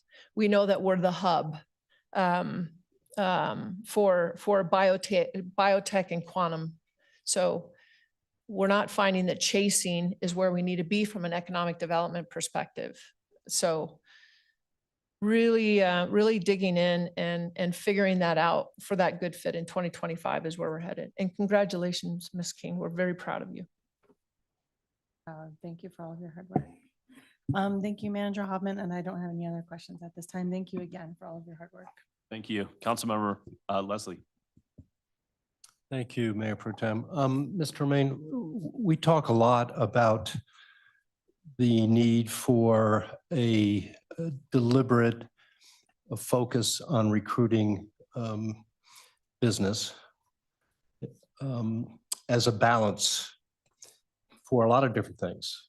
Balance between housing and business, the taxation issues, infrastructure issues, et cetera. What within this budget is going to allow us, not just you, but us, to ensure we have that balance, that we are in fact recruiting more businesses to Broomfield, developing, expanding internal businesses, collaborating with the chamber and other organizations to do that. It's a very competitive market, but you have been very proficient at sharing some of the wins that we've had. But we do receive emails from time to time. In fact, Councilmember Anderson and I met with a neighborhood group recently that were expressing some frustration that there wasn't more rapid development of some of the business growth in the center, what's it called? Oh, Center Street District. Center Street District area. And of course, we have the other main projects going. So I'm really interested, and I know Manager Hoffman has spoken in the past about how critical that balance is. And so I'm really interested in learning more about your strategy and what within this budget will allow you to do that. But then secondarily, what are you unable to do because it just isn't the resources available to you? Absolutely. So first off, I want to say to Ken, wherever Ken is, I don't see him right now. Yes, I'm taking up more time. So Public Works is kind of like, hey, make your answers longer so that we know. But in all seriousness, Mayor Pro Tem and council members. Well, I asked a long question, I so I'm know, not I'm playing just- into the game here. I'm just saying, Ken did say to me, hey, if you could go long-winded, that's okay. Because he feels like he's been talking to you a lot lately. But let me just take a quick second. What Manager Hoffman just talked about is exactly the answer to that. So my role previously for the last little over 5 years has been to kind of wear multiple hats. Manager Hoffman oftentimes laughs and, we talk about how many different titles I have and all of that. So what the goal was, and this is with the help of Anna and Anna Bertonzetti, what we're figuring out now is exactly how to focus on those types of things that you're talking about. How do we make sure we get the balanced development that is critically important to help our team in finance and you all generate revenue in order to pay the bills for all the things we want to do. So that's really where I'll be spending more of my time going forward. Manager Hoffman felt that the best way to do that was to move me over into the CMO's office and then for us to bring in a new director of economic vitality. The goal of that, and that position got posted, anybody that's listening, we're looking for really good candidates. But that position is posted and that person will be someone who is much more focused all the time. Primary focus is on building the business sector. So one way to think about it is my role is to help build the buildings and make them the right kinds of buildings for people to come into. And this person's position, his or her position, will be to fill those buildings with the right companies that are matching up to those opportunities. So the key is while buildings are buildings, that's not quite true. Biotech, bioscience, quantum, they need a different type of different type of facility and they look at things being put together differently. So that's what we're really doing. So that is really the direction. We've been talking about it for a while, but more importantly, it really came clear this summer and even into the spring, really thinking about how are we going to be successful from a fiscal sustainability standpoint from the long term. So that's what that priority is. That's what that position is going to be. Jeff Schreier is a key component of that. He is our business development manager. Many of you have met him. He does a great job working with our companies. Unfortunately, we wanted Rachel to be in a certain role, but we'll find somebody great to add to that team. So that's really the direction we're going, is to emphasize both those two things and not have me try to split my time. I'm not civil, so I don't have split personalities in quite the way I should. What about constraints? The constraints are really, as always, is we're going into a difficult time. There's a lot, as you pointed out, there's a lot of competition. Equally important is as we have talked about many times, is this community's changed. We once were, everything's greenfield. Now we're in a redevelopment era. And that's going to be true, not just on 120th. We're seeing it starting to come forward in Interlochen. Is how do we think about Interlochen as a different place? How do we make it successful? For the last 5 or 6 years, we've been bringing housing into that area in part to make it more lively, to make it more than a, we'll call it 7 to 6 area, but something that goes into 9 and 10 o'clock at night. It's a place where you want to be. That's the same philosophy we took with Flatirons Crossing when we talked about supporting that redevelopment, was making it an 18-hour place. So bringing that completeness to the community has been something that we've been working on. We have engaged a consultant, AECOM, which is, you've heard about, doing a different branch of them doing some work for us. They're working with, what do we think about from the Interlochen, Arista, Flatirons area, now that we've seen a change in the real estate, commercial real estate markets, and what are we going to do? So we have engaged in those conversations, we've engaged in the thinking, and now we're really moving forward with what is that going to be? The plan is to bring that study and discuss that with you all in the early part of 2025 when it's completed, and then talk about what that strategy is going to be. I would tell you, Manager Hoffman, myself, Anna, and whoever we hire as the director will probably be making that presentation and talking about how it all fits together to make the community stronger for the next 30 years. It's great to celebrate anniversaries. It's also great to anticipate a successful anniversary in 30 years because of the great work we've done. Any more questions or comments for this department? Mayor Pro Tem, if I may just quickly for Councilmember Leslie, when you're thinking about restraints, they're not current restraints. They are unequivocally future restraints. And so while Mr. Romine continues to generate a model unlike anything Broomfield's ever had before, coming very close to margin of error with the complexities of this, what we will see, not in 2025, but as we come into 2026, when that reassessment for our office in Interlochen, it's going to be significant. It is going to shift how we do business. It's going to shift our finances to what degree we don't know, but probably right around the arena of significant. So the decisions we make now and the decisions we make in 2025, those are the restraints. We have to have forethought and discipline during the next 2 years because it's going to be a really significant shift.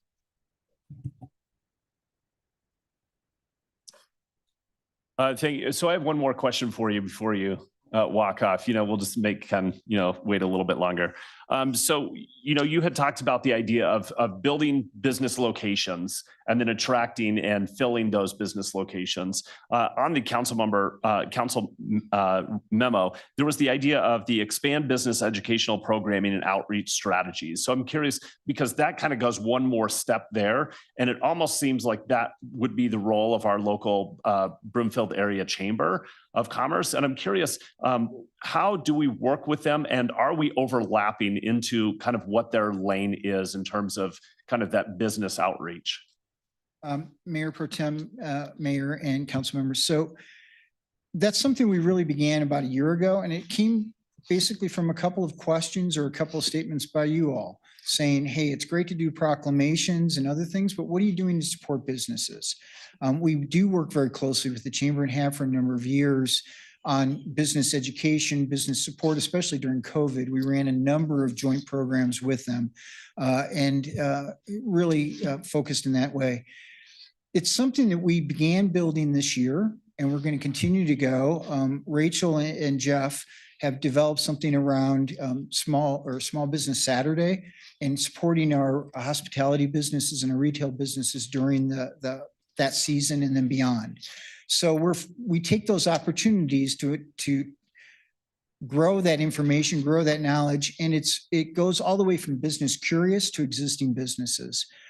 The other part of all of our jobs, and it's not just the three of us, Jeff and Rachel and I, but other people, other partners, both in planning and city manager's office and others, we talk to the businesses and we want to help them and help them learn and connect them to various things that we can't do. So you're right, it is part of the chamber's work. We do support the chamber very directly, as you know. We provide significant funding to them for specific programmatic areas, and this is one of those programmatic areas that we do. But at the same time, we also know that it's good to have different vehicles and it's bringing together, and quite frankly, the chamber's name is great, but so is the city and county of Broomfield's name. So when we say we're a co-sponsor of something, that adds additional legitimacy. It adds additional interest. The chamber has reached into our community and has historically done that, but there are other businesses that they don't have relationships with that we do. So it's about growing and it's about partnerships and collaboration as much as anything else. And that you've seen that with the way that we've been working over the years, and that's a continued emphasis that we do each year when we talk to the chamber about their work. I did want to say one other thing, if I could go back a few questions, and that is when Rachel was talking about the hospitality retail business, wanted to let you know that when we finish up that program and bring it forward, it will come to council because it's something that you will have to review and approve. So I just wanted to mention that it's not like we're creating a program that's just going to poof. You'll hear about that program in the early part of 2025. When we talk about it. So I meant to add that earlier. So I hope that answers your question, sir. That does answer my question. And it does sound like that it's not duplicative or replacing a program that they're doing, but much more collaborative with alongside of that organization and ensuring that there is that much more business support. So thank you for that answer. All right, seeing no other questions or comments for this department, thank you very much.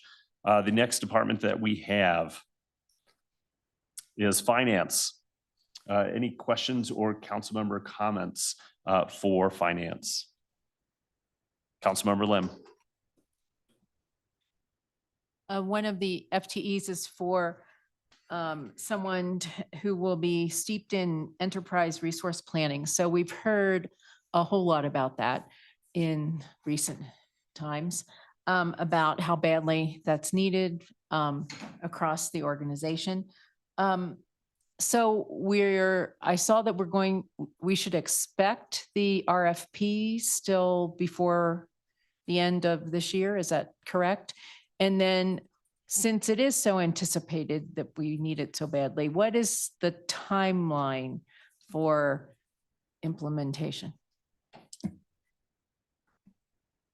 Mayor Pro Tem, Council, Mayor, and those online, Graham Clark, Finance Director. The ERP, this particular position that Councilmember Lim was talking about is an ERP analyst. They're the ones that are going to be the primary focus of implementing the ERP. As you mentioned, that's correct. We will have the RFP out by the end of the year. At this point, it sounds like probably late November, early December. And then we'll start doing demos next year in the spring. And we plan on choosing a vendor by summer, and then it's about an 18-month process to actually implement the software. So as you can imagine, it's a huge workload, especially for our finance folks that will be doing their regular job and then an additional testing and parallel testing and all types of work in the new system as well. So we're excited, but a little bit apprehensive about the upcoming workload. Okay, thank you. Councilmember Marshallson. Thank you, Mayor Pro Tem. Going off of that, actually, Do we know how much we're gonna be able to save once we no longer have a manual system? In the administrative cost, I mean, it seems like that adds extra workload. So do we have an idea of what the savings will be? No, no, we don't. Not easy to quantify. It'll certainly be, and to be clear, the ERP system is mostly internal. It really helps all the accounting, it touches every aspect of the whole city. But it's not necessarily forward facing. So we aren't necessarily going to see, it's much better at reporting, but I don't want to get anybody's hopes up that it's going to solve all the problems. It will definitely solve a lot of the problems, but in terms of how much savings we will get from this, I'm not sure. Don't know how to quantify that. Okay. And on the financial changes, I don't see any costs for any additional FTEs for the trash. That's right. That's not budgeted. Okay. Is that going to be a budget amendment in the future? Yes, it would. Okay. And then one question. I see that we issued 9,624 checks. I'm assuming that means paper checks. That's right. Just curious, I'm the vice chair of the National Association of Counties Finance Committee. And one of the presentations that we get at almost every conference is NACO's partnership with different organizations to facilitate electronic payments. And I wondered if we've looked at that and if that's something that we think we could save money if we switch to some sort of electronic billing payment system. We have not looked at it recently, but it will be part of the ERP process that we'll be looking into, how to automate that. It's still pretty manual. Hence, there are some companies that like the paper checks, still a little old school in that way. But for the most part, we will be looking into that as a process change for the ERP. Gotcha. And the checks, it says for vendors. Do we also issue checks for like jury duty and things like that? Or are those electronic payments currently? I would have to check on that. I'm not sure. Okay, but that's all going to be discussed with the ERP. That's correct. Okay, great. That's the only question I had. Thank you, Mayor Pro Tem. Thank you. Any other council member questions or comments for this department? Seeing none, thank you so much. Thanks. We'll move to the next department, information technology. Are there any questions or comments for this department? Councilmember Cohen. Thank you, Mayor Pro Tem. I just had one question, or actually two, I think. I wondered if you could expand upon dark fiber. I understand there's a couple fiber companies competing or trying to get licensed, and if you could give us progress update on that and how long it's going to take. Absolutely. Hi, I'm Kateri Abeda, IT Director for City and County of Broomfield. Mayor Pro Tem and council members.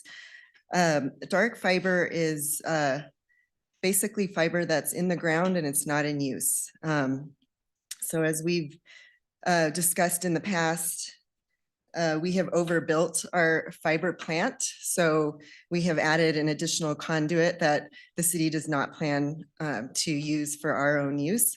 So we can use that additional infrastructure and lease it out to providers, and they can, we'll populate that conduit with fiber, and then they would use that dark fiber and light it up for their services. Am I correct in remembering there was a couple companies that are approaching us? Yes, we currently have master agreements with Hyperfiber and Intrepid Fiber, and I believe a third will be coming in the next month. So we are currently in discussions with Hyperfiber at the moment. We're looking at their route plans, and they are looking at what we've built out, and we'll be having discussions about potential lease opportunities. Is there any sense of how soon that might reach the customers? And is it citywide or is it just certain portions? Right now, Hyperfiber's build out plans look to be to build in quite a large area of Broomfield. I can't talk specifically which areas, but I think their plan is about 5 years, three to 5 years to build it out. before they offer service? Oh, 3 I to 5 can't for the answer complete questions build-out, about that, but we can get back to you on that. Will that be any, I assume a small revenue stream, and will that go to support your activities? I'll be working with Mr. Graham and our city attorney's office in the next couple of weeks to look at indefeasible right of use agreement, a lease agreement. So we'll be looking at what our lease term could be. Usually those terms are 20 to 30 years. And so we'll be looking at our total build out cost and how many providers we get and what that number should look like. So that should be coming pretty soon. Terrific, thank you. And lastly, a quick question. We talked last week briefly about artificial intelligence and potential uses. It mentions in your department report, you developed a policy. Could you just give us a brief overview of what that entails and what we might see from that? Absolutely. I just came from the Den AI Summit today. It was the first annual that was put on by the City and County of Denver and the state of Colorado. And so my head is swimming a little bit about the potentials for AI here at the City and County of Broomfield. One of the analogies was if we all can remember when the internet came, and I think we're all kind of in the same age group when, you know, we logged on for the first time and it was like, what is this? There's so much potential. And so that's kind of where we're at right now with AI. We can look at things like transcription services, something that Ms. Oldham Barton talked about with DDEI, summarize legislation that, you know, that can be kind of confusing for some people, draft emails, things like helping with public safety, helping residents understand eligibility for benefits. There's uses for utilities and energy efficiencies. There's also ways that AI can work or help with staff intensive tasks like data analysis, application reviews that are all data driven. So there's quite a few applications for AI that we're going to be looking into. IT is going to be working on a proof of concept from a customer service, from our internal customer service, the technical support that we provide to the departments. And then from there, we will develop a process to do a proof of concept or develop use cases with our departments on how they might want to use AI. Terrific. I look forward to, it's exciting to see what might come along. It's very exciting. I will have to Yes. say my age group was the internet involved a lot of screeching. Yes. Yep. And Netscape was a major advance. when That's that right. came And you along, had to so- load it with the disk. Thank you. You're welcome. Any other questions or comments for this department? All right. Well, thank you so much. Thank you. Next department is police. Do we have any questions or comments for the police department?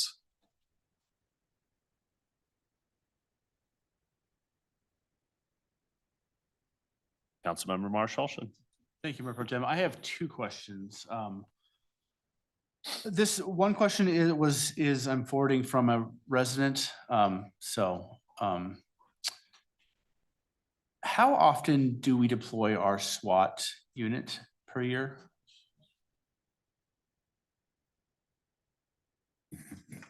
Good evening. I'm Anaya Hempelman, your chief of police. I'm going to ask Commander Frederick, who I just saw walk in the room, if he can give me his numbers. And the question from the resident is actually their perspective that we don't use it that often, notwithstanding the tragedy last week. Would it make more financial sense to partner with neighboring jurisdictions rather than having our own unit? It was the resident's question. So we've had a lot of conversations just about a regional. What I know is being a city and county, there's value in us having our own specialized team. The tactics that our guys who are on this team utilize are very specific to what we want in our community in Broomfield. And when you combine teams, you're getting different ways of policing, if you will. Not to evaluate anyone else's techniques, but I think how we want to have our SWAT team work in our city works very well for us. But Commander Frederick, can you give us a number on that? Hi, I'm Eric Frederick, Commander of the SWAT team in the investigations unit. It varies quite a bit, as you can imagine, because we do both planned and ad hoc operations. So between those, I'd say we average about 12 planned operations a year. So those would be high-risk search warrants for narcotics and things like that, that most of them are in combination with our drug task force that we serve the warrants for on the planned operations. And then the unplanned operations, like what happened last weekend, would be less frequent, maybe a couple times a year, 3 or 4 times a year, I would say. So it varies from in the 20s, to down in the low teens, probably, depending how many times.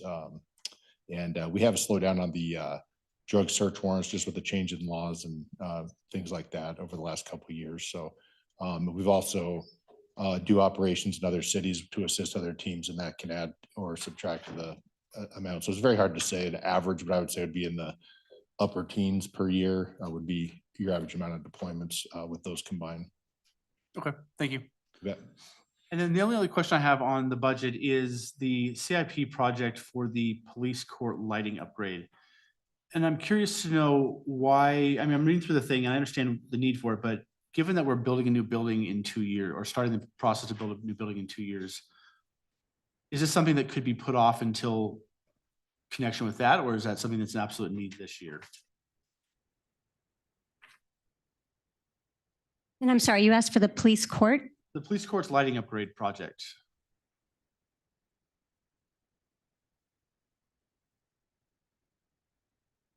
I think that might be for our courts to answer.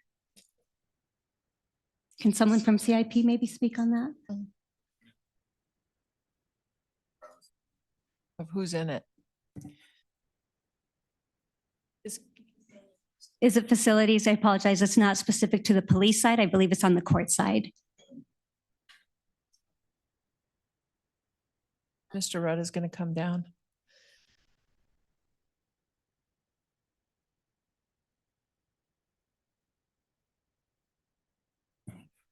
Good evening, Mayor Pro Tem, Council, and Manager Hoffman. Ken Rutt, Director of Public Works. Yes, that is one of our projects under our sustainability and our municipal facilities operations. With all the remodeling and stuff that's been happening over throughout the PD building and the courts building, we need to adjust those lighting fixtures and reassess the lighting throughout those facilities. So this isn't something that would be duplicative of when we do the expansion 2. We don't have to spend the money twice when we remodel this building after we do the police building.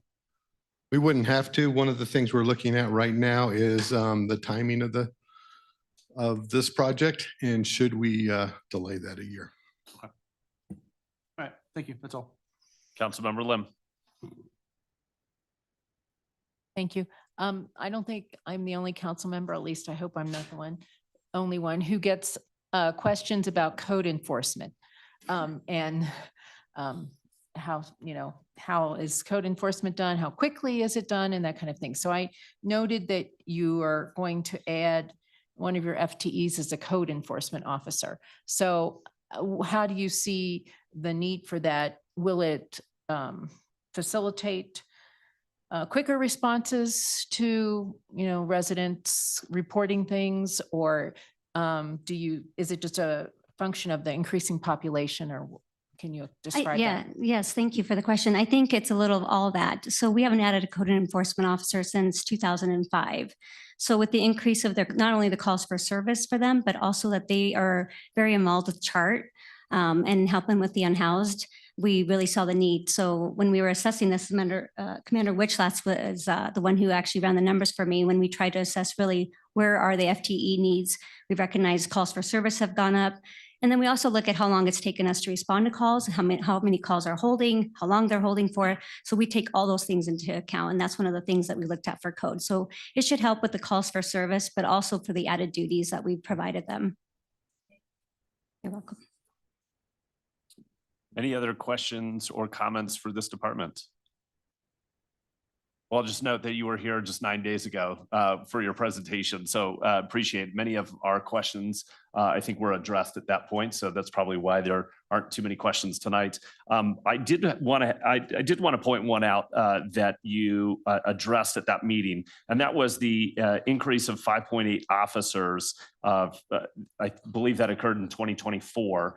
And that was really the focus of was to ensure that there were more patrol officers on the roads and within the community, and that there was 14 FTE increase, I believe 23 to 24. So there's been some big jumps in FTEs in the last couple of years, and so maybe that's why we aren't seeing the increase of FTEs this year. Is that the thinking is that we've caught up, or do we still have some more work to do, either later in 2025 or in 2026? Yeah, so we really try to keep the 1.7 officers per 1,000 residents ratio. And so we're pretty close to that number right now. It changes every year depending on the population, but really my focus was to provide support staff. So civilians, if you will, as we call them, the non-sworn staff, to support what officers do so that we can keep officers on the road. For example, one of the positions is a traffic investigator. So they can focus on traffic accidents. So traffic officers can focus on step plans, special enforcement plans, be more focused on specialty areas that are concerning for driving too fast or anything related to traffic. The civilian report taker, that should help so that that person will just be at the police department. So if someone walks in, we don't have to have an officer come off the road to come to the police department, and they can remain in their beats or their districts. So little things like that I try to focus next year is really on the support staff. And because we've added so many this year, and as you all know, because I've said it many times, it takes us about 12 to 18, sometimes 2 years to catch up. And because of the promotions that we've had this year and the additions, we have about 10 more officers that we need to hire and recruit and hire, I should say. So that's going to take us a year. So I thought this is a good time to really focus on those support staff positions. And then in 26, we'll really see the asks to play a little bit of catch up with the officer positions. Okay, thanks for that kind of information on what we'll see in the future. Any other questions or comments for this department? Seeing none, thank you. Thank you. Our last department that we will have a conversation with is Public Works. Are there any council member questions or comments for Public Works? No. Councilmember Lim.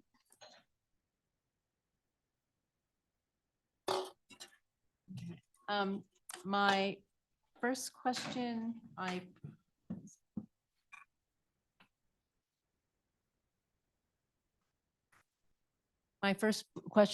previewed earlier today. Where in the budget is the funding for Chimney Hollow? The group debt that's coming, is it assessed? Is our group debt starting in 2025, or is it not until 2026? And if it's in 2025, where is it in the budget? Councilmember Lim, Mr. Clark and I were able to touch base about this because this is arising from my email to council. And I probably was too definitive in that because we are still waiting on this funding when it's going to happen, that the loan hasn't been issued yet. And as Mr. Clark's pulling up the numbers, there is a payment that we expect to happen in 2025 and then definitely in 2026. That could change depending on when Windy Gap, when that enterprise actually gets this loan. But I'll let Mr. Clark speak to the actual numbers and where it is in the budget. Yeah, thanks, Mrs. Rogers. We are expecting a 2025 amount. We don't know for sure what it's going to be, so we put a placeholder in for $857,000. It's on table 21C under raw water purchases and reservoirs. And it's in combination with another $2 million amount that we do each year for assessment to Windy Gap. So that's a combined line. That's where it is for this year. In 2026, when we know more definitively about what that amount will be, it will be under more of the debt side. Okay, and then would there be a special table for that in the fact that it's different than our own debt, I guess was my question. I'm not sure a different table, but it will be, we could make it a different table, but most likely it'll just be a different line stating that. Okay, thank you. with oil and gas as part of strategic initiatives under Public Works. The presentation highlighted the fact that the oil and gas inspectors oversee the P&A of 14 wells. And then the presentation further highlighted the fact that the oil and gas team oversees the air quality monitoring and reviews that on a daily basis. So I was interested in the fact, which would be a particular line item, which we don't see the line items, just to know that both the Ajax and the community air quality monitoring were part of the oil and gas budget. Yes, they're both included in the budget. Okay. Thank you. Sustainability. So there's an overall emphasis in the 2025 budget that stated that we'll be increasing grant funding. That's an overarching 2025 budget goal, apparently. So the sustainability budget itself is almost the same from 2024 to 2025. And I'm just wondering if, in conjunction with the emphasis to try to expand grant opportunities, will we be able to have room in the budget if sustainability sees grant opportunities that perhaps need matching? Will we be able to be flexible enough to take advantage of those if the budget is the same from 24 to 25? I'll have Ms. Harvey, Deputy Director of Public Works, address that question. Good evening, Mayor, Mayor Pro Tem, and Council. It's the planning for the matching when the grants are a bit unknown and what the matching will be and the grant amounts. Our hope is that we could, we have some funds set aside for grant writing in the sustainability budget this year and for 2025. And there's a little bit of funds for matching for small amounts. And I would think that potentially if there are some savings on our CIP related items, potentially that budget. Okay. I just want to make sure I'm not saying something that is impossible to do. Okay. We could look at that. The sustainability budget is staying the same and is mostly staff related for the community sustainability program, but there are a large amount of sustainability related expenditures in the CIP budget as we look at implementing the remainder of the EPC recommendations. And so that's where most of the 2025 expenditures are coming. And in addition, we're going to be looking at, since we know that our PPA, our blanking on what it stands for, but our on-site renewables is mostly leased and those contracts are coming to an end in the next few years. So we're going to be looking at what do we do about that. And one of those EPC recommendations was to take ownership of the on-site renewables. And if that makes financial sense, and can we leverage some federal funding for that? That will be a bigger financial conversation that we'll have to have.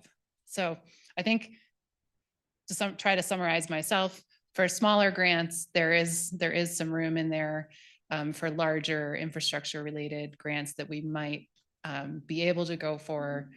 That we'll probably be looking at 2026 for budgeting for that.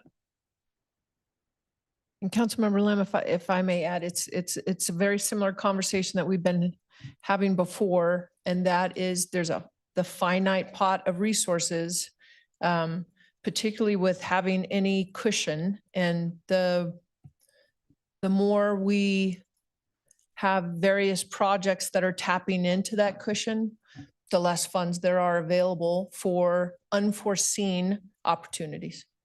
We need to keep that in mind as well. Just to add a little bit of context, we also have Amendment 3 each year in November, and there's a lot of grants that come mid-year or at the beginning of the year that were not budgeted because we do budgeting so early. And so we do have Amendment 3, usually in November, and that's primarily related to grants and usually grants that have just recently come about. Okay, that's great. Thank you. One other question. Can you address, residents certainly always have a lot of questions about pavement maintenance, and we are greatly increasing the budget for pavement maintenance. Can you address what you see as the current backlog and how this increase in the, to 8.1 million will address that backlog?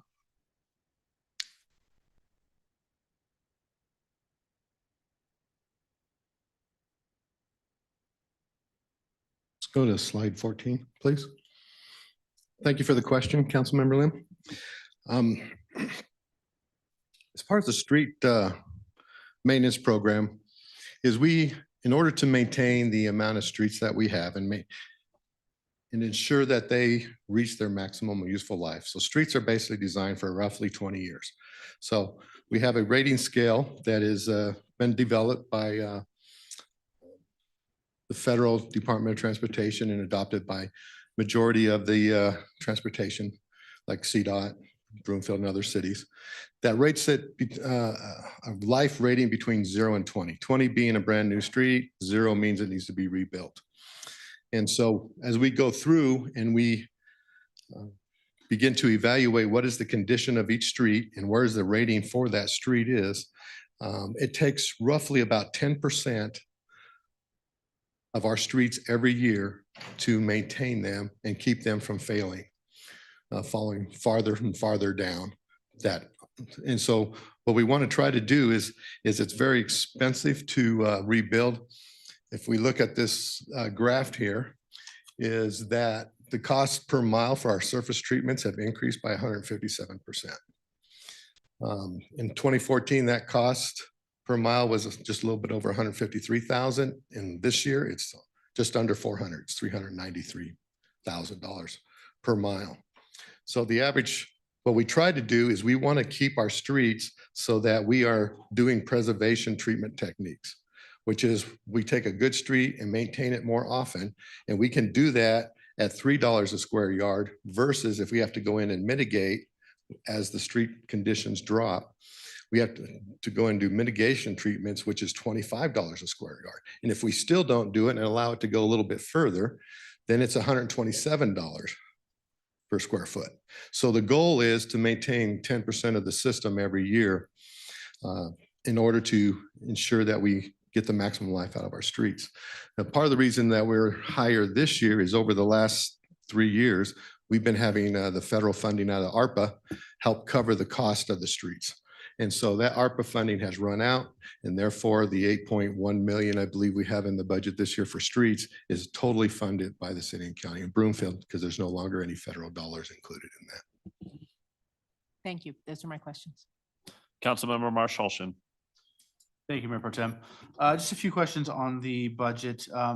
Custodial maintenance, what is that? Wasn't funded previously, now we're funding it at 2.3 million. So custodian maintenance was under our facilities maintenance department.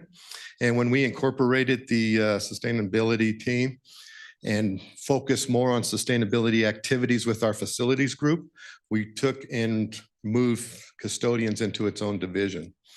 And what we did was out of the facilities budget, we took what was in for all the money that was in for custodians under facilities budget. We moved that into a separate and a brand new budget. That's why you see the Gotcha, difference. thank you. And then the fleet maintenance and solid waste and recycling, both going up 14.7 and 30.3%. Can you talk about those increases? Slide 11, please.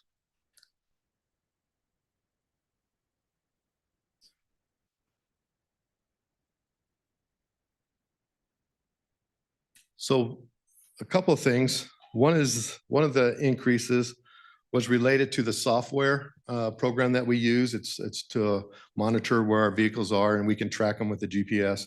and we can evaluate, making sure like our street crews and where they've been, making sure that they're moving in the right direction, and snow plowing. We can track where our snow plow vehicles are at and so forth. That software maintenance agreement was under the IT division, and that got moved into our fleet.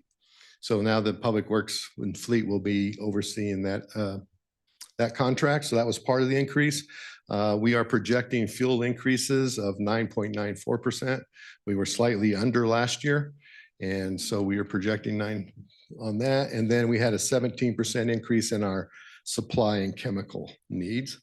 And if we go to slide 12.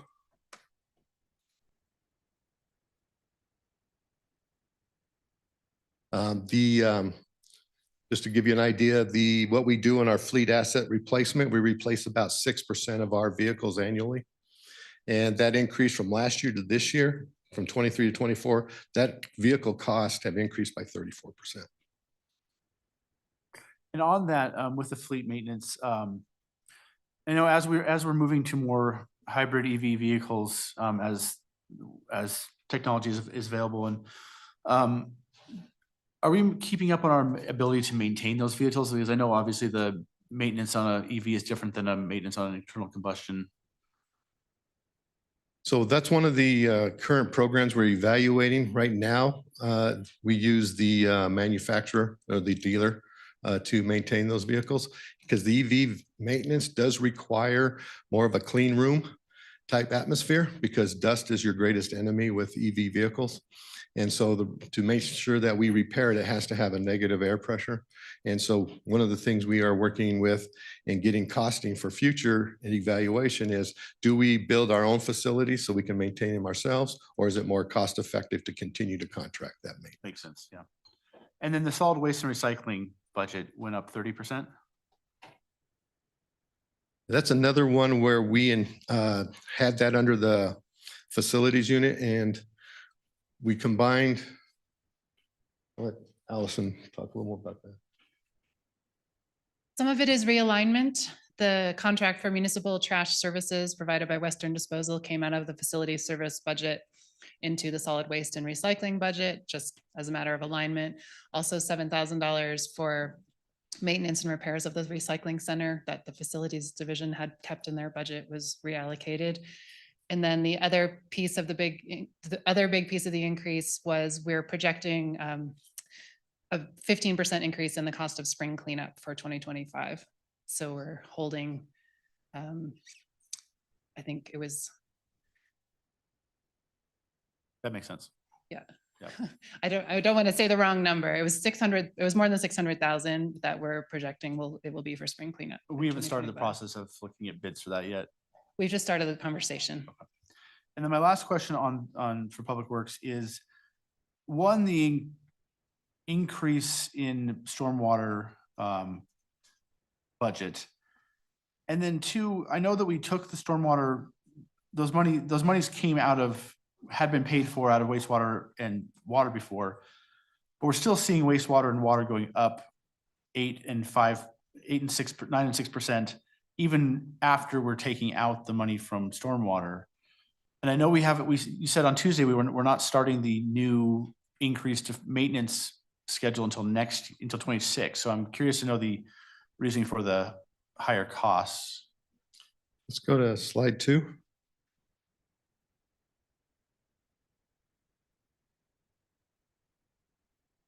So one of the big challenges with the water treatment operation and maintenance budgets is the cost of Denver water. So overall, for the water treatment itself, we have an increase of 4.7%, and we're projecting Denver water to go up about 5.5%. But as we look in the graphs here, the orange is the amount of budget that is dedicated to Denver water.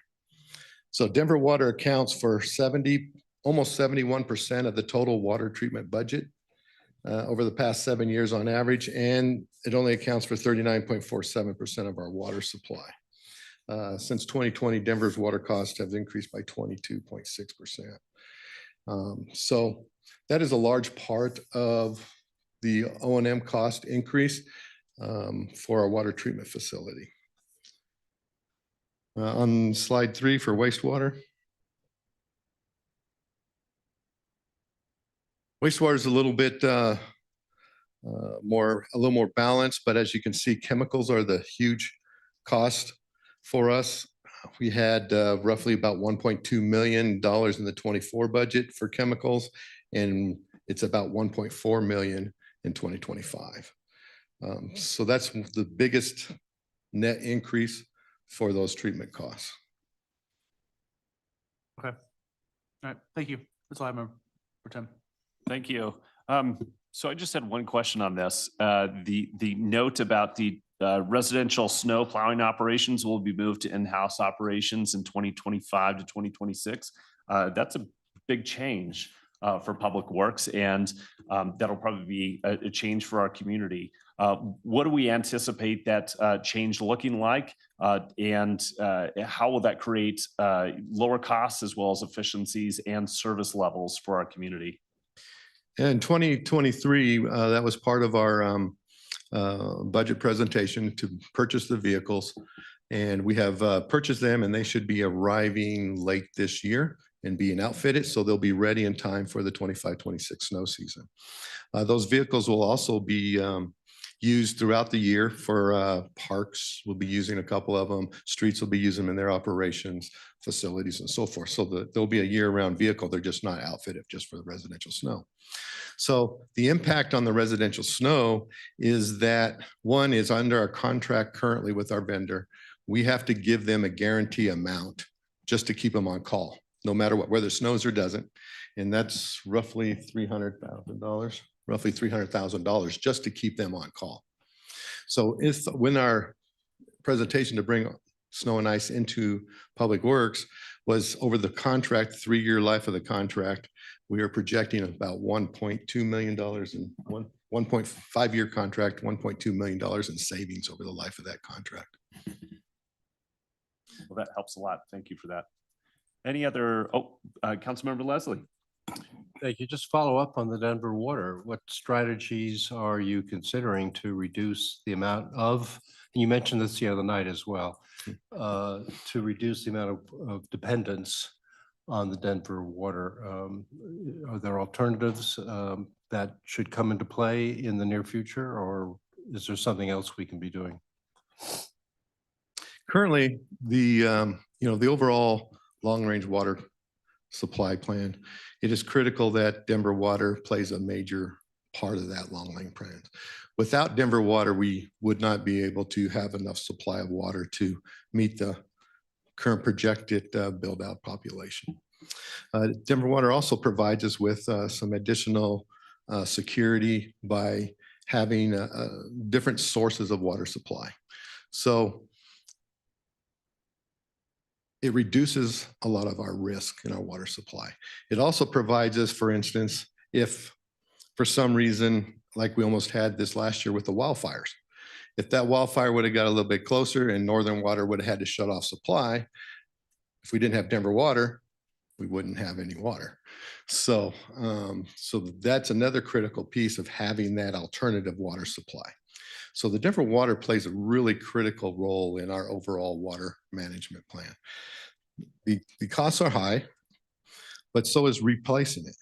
Right now, to replace a share with Colorado Big Thompson Water, it is roughly $72,000 a share or an acre foot. We have 4,700 acre foot of Denver Water. And I haven't done the math, but if you take 72,000 times 4,700, financially, it's not feasible.